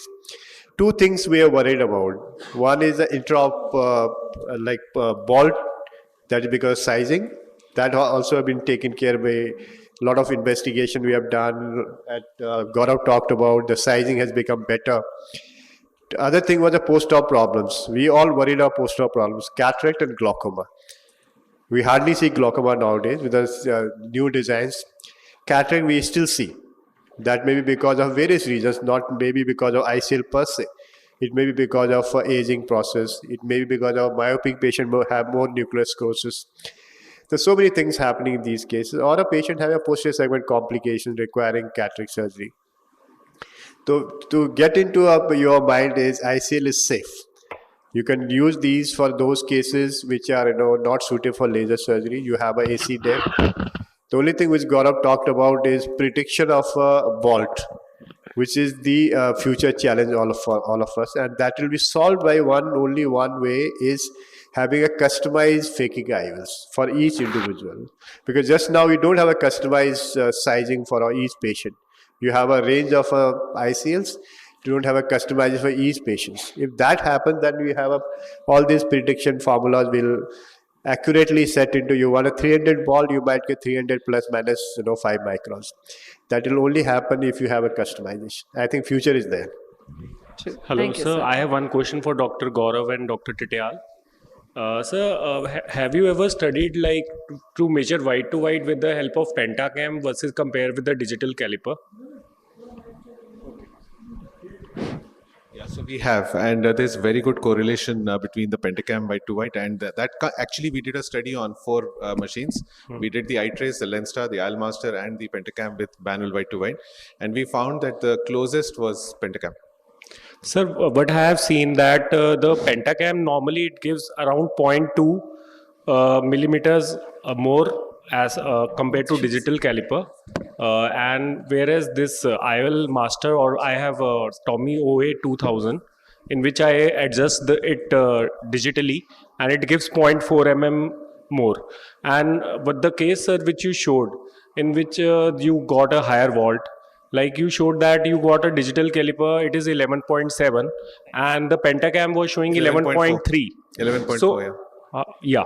So according to me, the digital reading should have been around 11.1 maybe, and that is why there was some miss. So I would ask, sir, if you have compared it. Like, I have never seen pentacam giving more reading lesser reading as compared to a digital So caliper. we went back and checked it. It was still showing the same. It has Okay. to do basically with where you may have pigment on the limbus in some patients, and there are certain other reasons why the software may not.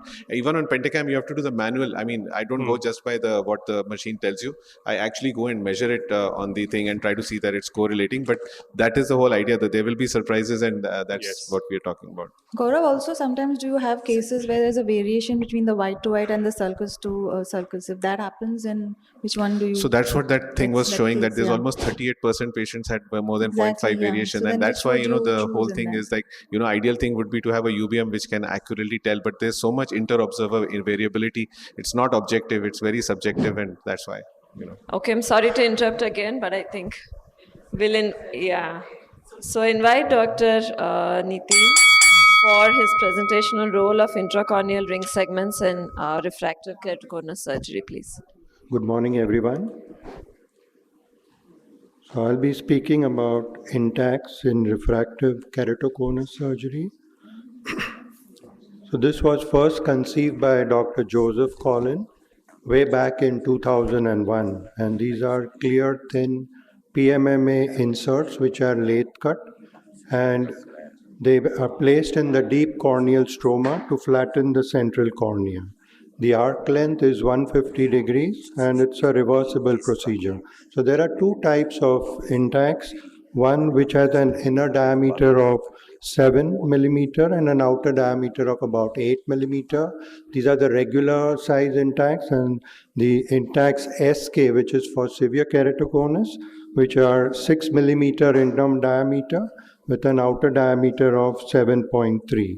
So these are used for keratoconus patients up to now even 60 diopters. So the degree of flattening is directly proportional to the thickness of the intacs, and there is an inverse relationship between the diameter of the ring and its effect on the cornea. And what it does is it shifts the corneal apex to a more central position, enhancing contact lens fitting, and also helps in improving the best corrected visual acuity. So some of the indications are in advanced keratoconus, that is anything above 48-50 diopters, going up to 55 to 60 diopters of Kmax, a decentered cone, and whenever there are patients who are intolerant to contact lenses or poorly fitting contact lenses in them, it can be considered. Also, post-LASIK corneal ectasias and PMD patients do very well. And most studies have shown that there is an average 2 to 3 diopters of flattening with a gain of 2 to 3 lines in the best corrected visual acuity. However, the range can go even up to 3 to 8 lines of best corrected visual acuity. You have different sizing based on the amount of spherical equivalent as well as the cylinder which is there, and it ranges from 0.25 and going to about 0.45 for both intacs SK as well as for the regular intacs. Some of the contraindications are corneal scarring, and whenever there is pachymetry less than 450 microns, presence of certain ocular conditions like recurrent corneal erosions or herpetic keratitis or a previous ocular surgery or connective tissue disorders, these are the patients where we may not consider doing intacs. This is a regular preoperative assessment, but the most important thing is pachymetry in all these patients, that pachymetry at 600 or 700 6 millimeter or 7 millimeter away from the central apex is very important, because that is where the intacs are going to be placed. So a proper measurement of the pachymetry is very important. Complications, yes, of course, they are glare and halos, diminished vision, and they are basically related to the centration of the ring and how deep you are into the corneal stroma. That also is important, because corneal perforations are also as a result of it being very deep, as well as if it's too superficial, then you may not achieve the necessary correction.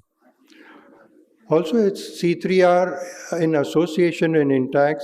It's known to give the best results, because it not only causes a flattening effect of the intacs, but also prevents the disease process of keratoconus due to the cross-linking.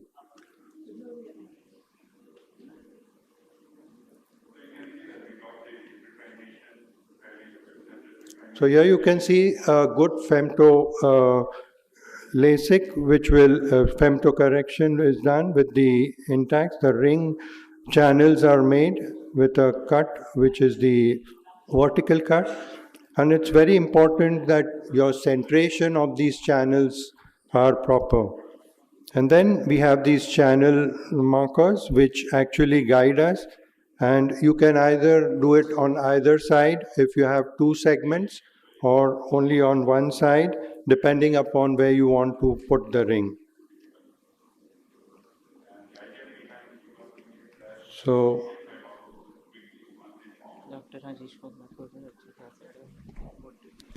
once, okay, go on ahead.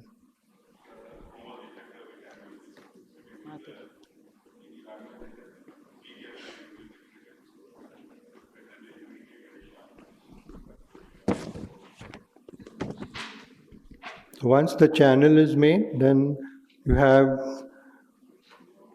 a special instrument to hold the ring, and then you can slowly guide it through the channel. And it's very important to keep putting topical antibiotic drops while you are inserting the channel, it in the channel, and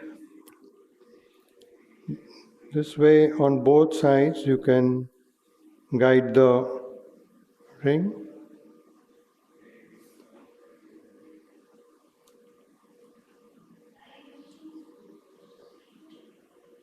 And you can even see the central reflex of the cornea, which tells us how well the correction is done. And it's very important to insert it at least about 2 millimeters inside your incision so that you have it properly centered. So these are some of the cases. This is one such case where you have vision of 660, and here we plan to do the rings, which are both 0.45 SK, and we find a good correction of Kmax from 56 to almost 46.9. So we achieve almost about 6 diopter of spherical correction, as well as a cylinder which is almost about 4 diopters. Here you can see the change, and here we can see the amount of correction, the difference map is showing. Then we have another case here where again we decide to do 2 rings, which is 0.45, and here we also again achieve about 4 to 5 diopters of Kmax correction, and a cylinder which is almost about 6 diopters correction we get. Then this is another case where the Kmax is 57 diopters, and we decide to place only one single ring, which is of 0.35 SK, not the 0.21, because now we've stopped doing 2, we just do only one ring whenever you have such asymmetric cones. And here we get a fairly good result of a Kmax of reduction of from 57 to 51 diopter. Here you can see the difference map. This is another case where again we put only one ring, which is 0.45, and here we achieve a very good correction of almost about 4 to 5 diopters. This is the difference map. This is another case which is giving us a similar result, and this is a pellucid marginal degeneration patient where we put 2 rings of 0.21 and 0.41, and we achieve a fairly good symmetrical correction here of both the Kmax reduction as well as the cylinder correction of almost about 3 diopters. Here you can see the correction. So most of the papers which have come out, they have shown that doing a cross-linking along with the rings has helped in significantly reducing the cylinder, both the steep as well as the average keratometry. And this is one such long-term study of 5 years, which has also shown an improvement in the uncorrected as well as the best corrected visual acuity. This was another study which showed what are the factors which are influencing both the good and the poor outcomes of intacs. And this has also shown to be giving fairly good results and with a relatively low mean value. And in advanced keratoconus, however, these rings do not work very well, that is above 60K, 60 diopters. One such study which also showed that asymmetric cones work well with asymmetric rings, and it's better to put only one ring or put asymmetric two rings, either 0.21 and 0.45, giving excellent results. So in conclusion, the intacs have shown to regularize the corneal curvature as well as improve vision in keratoconus patients. And it's very helpful in decentered cones as well as patients who are not tolerant to contact lenses. And our study, we have about almost 156 patients who have been treated with very good results, although there are some problems which you may face, and one of them being the extrusion of the rings at times whenever you create a false passage or they are not in the right plane. Thank you. Just quickly go to the next case. That's Dr. Yash Kala, post-LASIK masquerader, epithelium in distress, strings of pearl pattern. So Yash, 3 minutes only. Thank you. Good morning, everyone. At the outset, I would like to thank Cornea Society of India and Refractive Surgery Session panelists for giving me this opportunity. My topic is post-LASIK masquerader, epithelium in distress in a string of pearl pattern. Hereby describe a case of a 27-year female who came to our clinic for LASIK inquiry. Patient had history of spectacle usage since 15 years. There was no history of contact lens usage. Her right eye and left eye best corrected visual acuity was 6.9 and 6.6. Anterior segment examination was unremarkable. Fundus examination showed lattice degeneration with holes in both eyes, for which she underwent Barad laser in both eyes. Preoperative LASIK investigation in the form of tomography, pentacam reports, dry eye workup was unremarkable. We went ahead with SBK LASIK in both eyes with microkeratomoria blade and star S4 examer laser platform. We maintained a flap thickness of 90 microns with ring size +2, step 8. Post-operatively, on day 1, anterior segment examination flap was well opposed with no infiltration. We started patient on topical steroids, moxifloxacin 4 times and lubricating eye drops 6 times. Patient came with accidental nail injury on day 15th in left eye. Examination showed superior nasal irregular defect of 2.5 mm into 2.5 with focal 4. His flap was well opposed with no striae. Visual acuity was maintained to 6/6.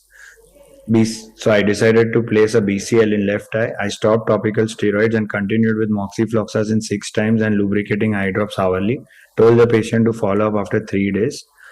After 3 days, patient came with blurring of vision, foreign body sensation and mild redness. On examination, there were multiple chalky white lesions or haze in the form of string of pearl pattern or a pseudo atypical dendritic pattern which was stain positive, probably sterile infiltrates or a rebound inflammatory healing response.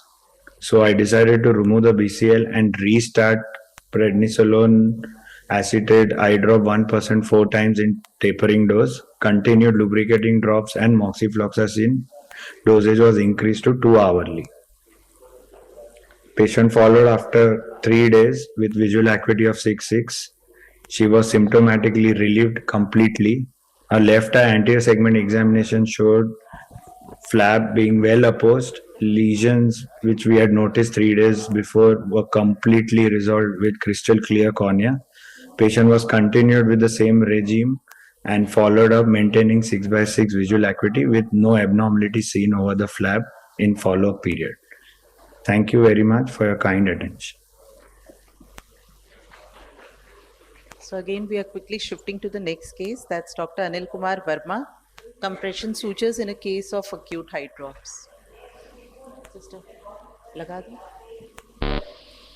Good morning, everybody. My presentation is compression sutures in a case of acute corneal eye drops. First of all, thanks to Cornea Society of India for accepting my presentation.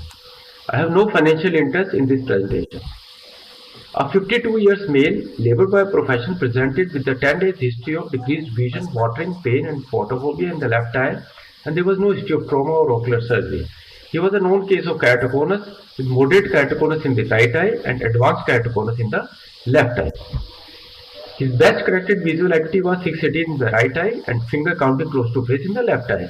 On slit lamp examination, it was seen that there was a corneal edema and thinning in the center. There was pseudo exfoliation seen over the iris and lens in both eyes. IOP in the right eye was 12 and in the left eye it could not be assessed. This picture shows moderate keratoconus in the right eye. And this shows advanced keratoconus in the left eye. This is Manson sign seen in the left eye. This picture shows acute corneal hydrops. So even on slit lamp you can see there is a tear in the descemet membrane. So I started the conservative treatment with hypertonic saline and pressure lowering drugs with prophylactic moxifloxacin, and patient was advised not to rub the eyes. Although the condition was stable, but there was no worsening and there was no improvement even after 2 weeks. So pre-decimate compression sutures were planned and it was applied after taking consent, and perivalvular anesthesia was used, taking care that there is no acute rise of the intraocular pressure. Pre-decimate compression sutures with 10-0 nylon were applied. And you can see on the table there is a significant decrease in the edema. This picture shows 1 week post-op. The edema has decreased and cornea has started clearing. And this picture shows the left picture is 8 weeks post-op, and you can see the cornea has healed.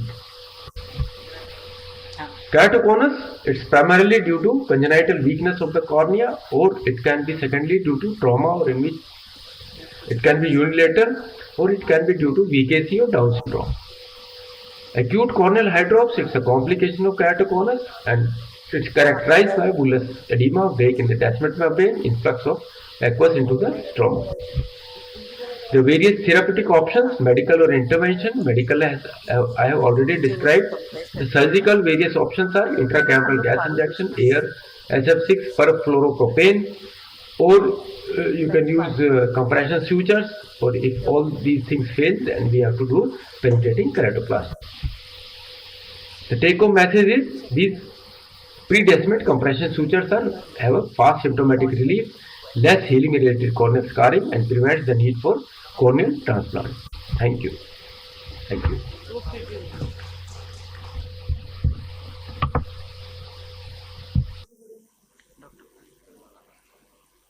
Dr. Parul, shall we?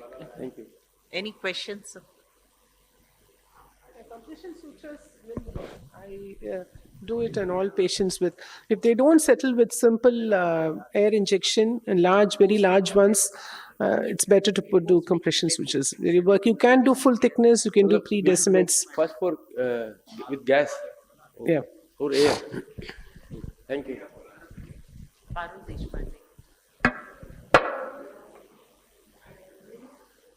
Thank you, sir. Can I get the video, please? Yeah. You've uploaded? You've uploaded? Parul. Just now you called Parul. Yeah. This one. Your laptop. No, this is not mine. Okay. Which one? I think this is the one. No. No. Can I get my laptop here? Yes, yes.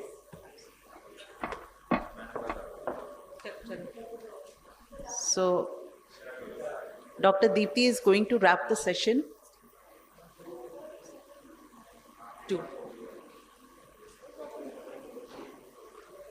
So her case is an amalgamation, she says, of cornea and refractive.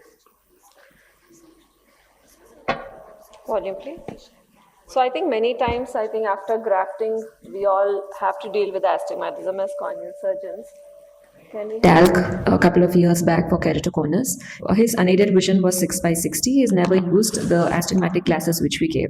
And he also had alternative squint, which he wanted to. Before planning any procedure on a patient who's undergone grafting, very important to see the health of your cornea and also the visual potential. So with refraction of, as mentioned here, he improved very well to 6/9 and he had a very good specular microscopy. So we were convinced to perform something and help him out. So we planned an excimer laser followed by a squint surgery. It was a pretty thick cornea, and even on the topography, the astigmatism was oblique in nature, so we decided to go ahead with an ablation. Now, the first decision for us was if we have to do a surface ablation or a flap. Now, OCT is extremely inevitable in such scenarios. So, if you study his OCT, this is a superior-inferior scan. The superior epithelium where there's no scar is around 50-60 microns, and as we go inferior, it's much thicker. So, whenever you have an irregular epithelium, we also know that this can cause the astigmatism, which we are actually measuring. So, making a flap would make sense because we can remove the effect of the irregular cornea, but in him there was a significant scarring at the epithelial stroma junction. So we thought, why not do a surface ablation when we can also help in reducing the corneal scarring. Now, what way of surface ablation? So with experience, we know that whenever there is a Bowman's membrane or deep epithelial stromal scarring, if you do an alcohol or any manual debridement, you'll really not have a very smooth surface to start off. So best would be to do an excimer laser-based removal so that you start off the actual ablation with a much smoother bed. And again, the depth of the epithelium is certainly much thicker epithelium with different areas, and scanning, we decided to ablate around 80 microns of epithelium. Now, the next question was a topo or a non-topo guided, a no-brainer here. Obviously, these are the ideal cases for topo guided, so we decided to go ahead with a contura treatment. What we noted is a very high angle kappa. So that is obvious even in this topography. So if you look at the pupil is superior nasally updrawn and is actually seeing the world with the inferior temporal part of the pupil. So if you see the left upper corner, you see when I go to this angle, he's actually, the blue line is the center of fixation. So he's actually viewing the world from the inferior nasal or inferior temporal part of his pupil. Most of the lasers are pupil-centric treatments, but here we need to make it visual-centric, especially when you have such a big deviation. So how do we do it? So we had anyway opted for the contura. In the contura, you directly go treat on the visual axis, but even if it was not a contura, we can always decenter this manually in terms of microns if the machine provides. You can see that the center green blinking light is in the inferior temporal part and not pupil center. So here again, we need to change the treatment from the pupil center to the visual axis. So imagine you're doing a treatment on the pupil, like there is almost a 1 mm deviation from his visual axis, which is actually a definition of a grossly decentered ablation. Now, image capture on the day of surgery again gets very challenging because you have a mid-peripheral, peripheral irregularity and you'll never get an okay image. So you will have to do multiple scans and at least look at the central cornea. If you get a repeatable scan, you can proceed with your topography. Now, once we enter these details in the contura, we need an optic zone of at least 6.5, which gives us an ablation zone of 8.5. Now, we wanted a epithelial removal of 8.5 and a 80 micron epithelial removal with a PTK. Now, when we go in to plan our PTK, and as soon as we put 80 micron, the maximum diameter the machine is allowing is only 5. Why? Because there is a limitation of ablation when you go to the PTK mode. So nor we can reduce your optic zone, nor can I make the thickness of the epithelium lesser. So we planned on a 2-step procedure. So in the first step, I planned to remove 50 microns with a big optical and ablation zone for the PTK. And in the second step, I went ahead planning a 30 microns. So together it would be 80 microns. Now again, PTK may be pupil centric. So it's very important you match it to your excimer ablation. So you have to decenter even your PTK so that both of them match well. So we went ahead and decentered our PTK as well. So this again is not automatic. We'll have to do a manual decentration of the PTK. Now the most important is how to get a good refraction in a patient with such an irregular cornea. So we use multiple ways of getting to know the power to the best possible extent.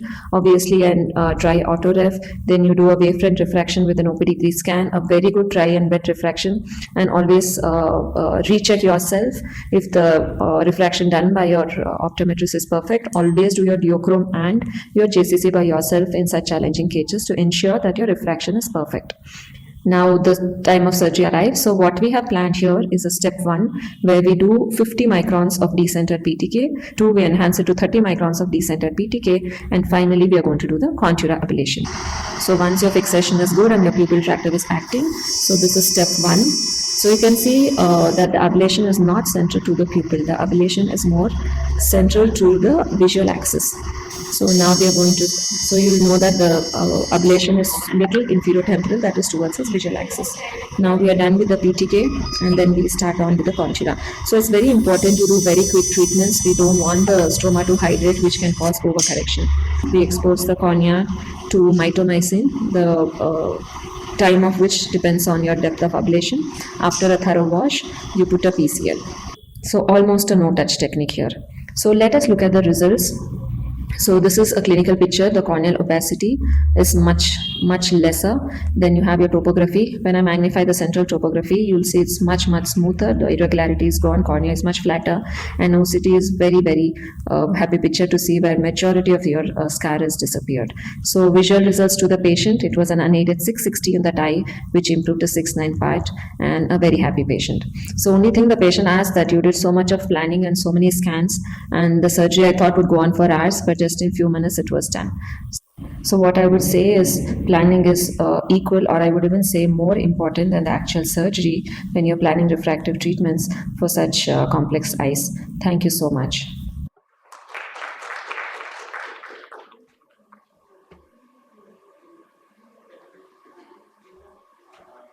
Thank you, and I invite the last case for the session.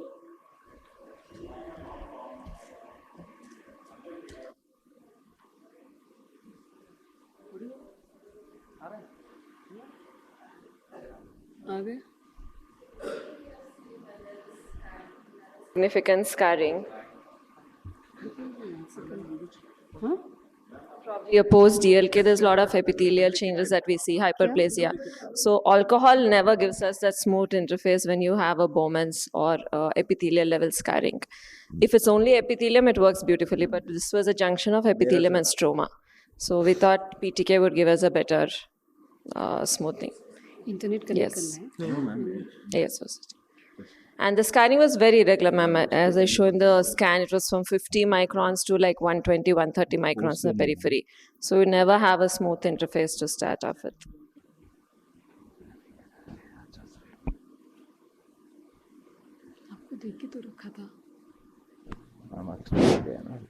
So any other, we have one case, any other closing comments from the panelists before we set it up?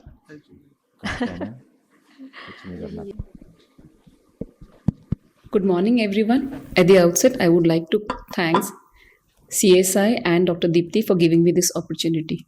My case is a 21-year-old male who underwent both eye phakic lens from an Indian company. His left eye was done first, followed by the right eye. The left eye was uneventful surgery with a good visual recovery of 6/6. The right eye surgery was done about 3 weeks later. It was an uneventful surgery and patient had recovered vision of 6/6 part in the next 24 hours. On day 3, he presented with drop in the vision of right eye since last 24 hours. His vision was hand movements in the right eye, while left eye was 6/6 and was essentially within normal limits. The right eye showed corneal haze, hypopyon, and a fibrin reaction in the pupillary area. Patient was advised to undergo dilatation in the OPD, and one could see that there were central exudates which were covering the center of the lens, as well as exudates in between the phakic lens and the natural lens. A B scan was done at the same time, which showed few vitreous opacities in the anterior and midvitreous.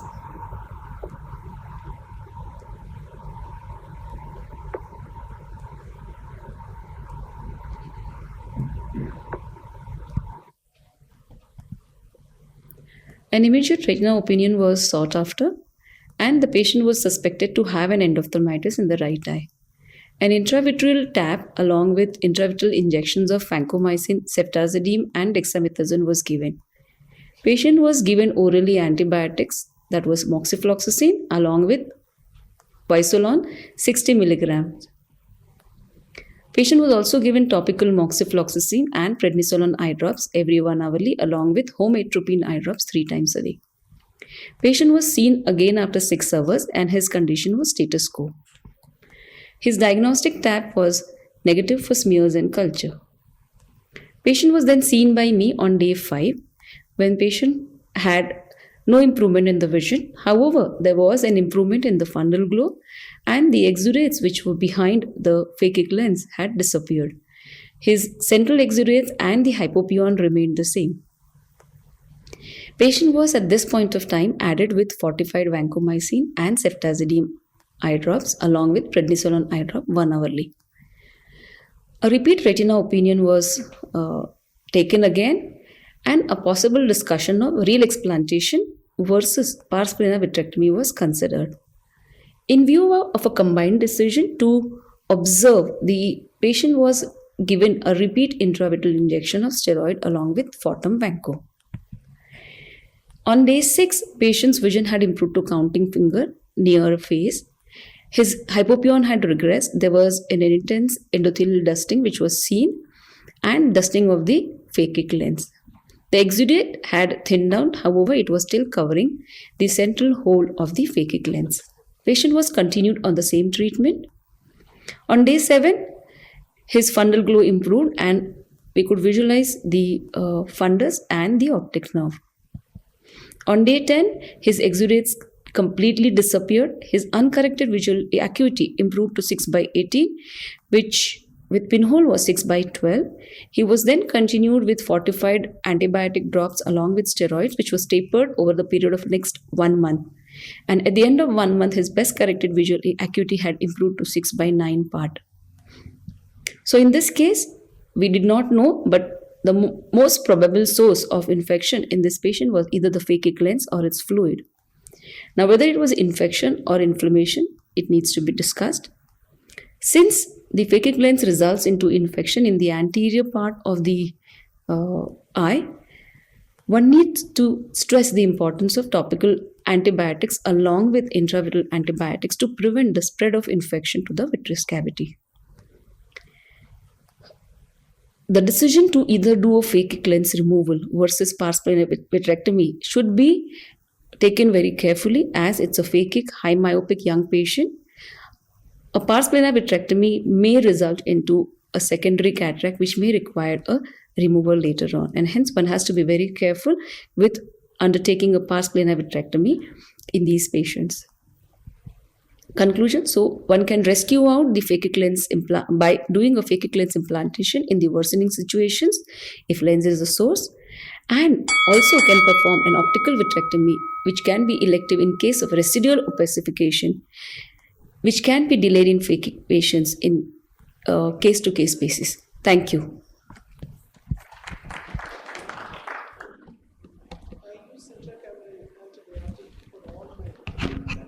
Pardon, ma'am?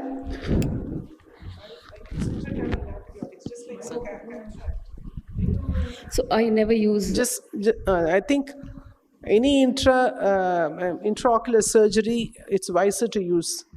I have seen one case, but not so bad. It was more like more exuberant inflammation. And in that patient, I had used intraoperative pilocarpine. So I stopped using pilocarpine for the past 7-8 years. I think some of them could be contaminated and produce something like a very mild TAS. Fortunately, cornea was okay. But something as severe as this, probably we would have explanted the lens and given an AC wash as well as in your case, there was no vitritis. Given an AC wash would have been better, maybe faster. This was like keeping your fingers crossed and hoping that it will. So no, ma'am, the patient was not seen by me in the immediate post-operative period. I came the picture on day 5. But the retina surgeon was seeing and they were hell-bent that they wanted to do a vitrectomy. And I wanted 48 hours of topical antibiotics, the fortified, so that I can take a decision of doing a real explant. So I did wait for 48 hours and I thought that patient was responding. And that's the reason I went ahead with my conservative management instead of doing a real explant. So I was prepared for the explant of the IOL. I was not prepared for a vitrectomy because I think probably the retinal surgeon thought the hand movements is because of the vitreous involvement. But actually it was because the exudate was actually engulfing the central port, both anterior and posterior to the lens. And that's why the patient had a vision of hand movements. So I think the decision not to explant, I think, was good in this case. Yeah. I think I would say you just escaped because so much of hyperpion and so much of dense fibrin, it really calls for an explantation. It doesn't matter because ultimately you have to save the eye.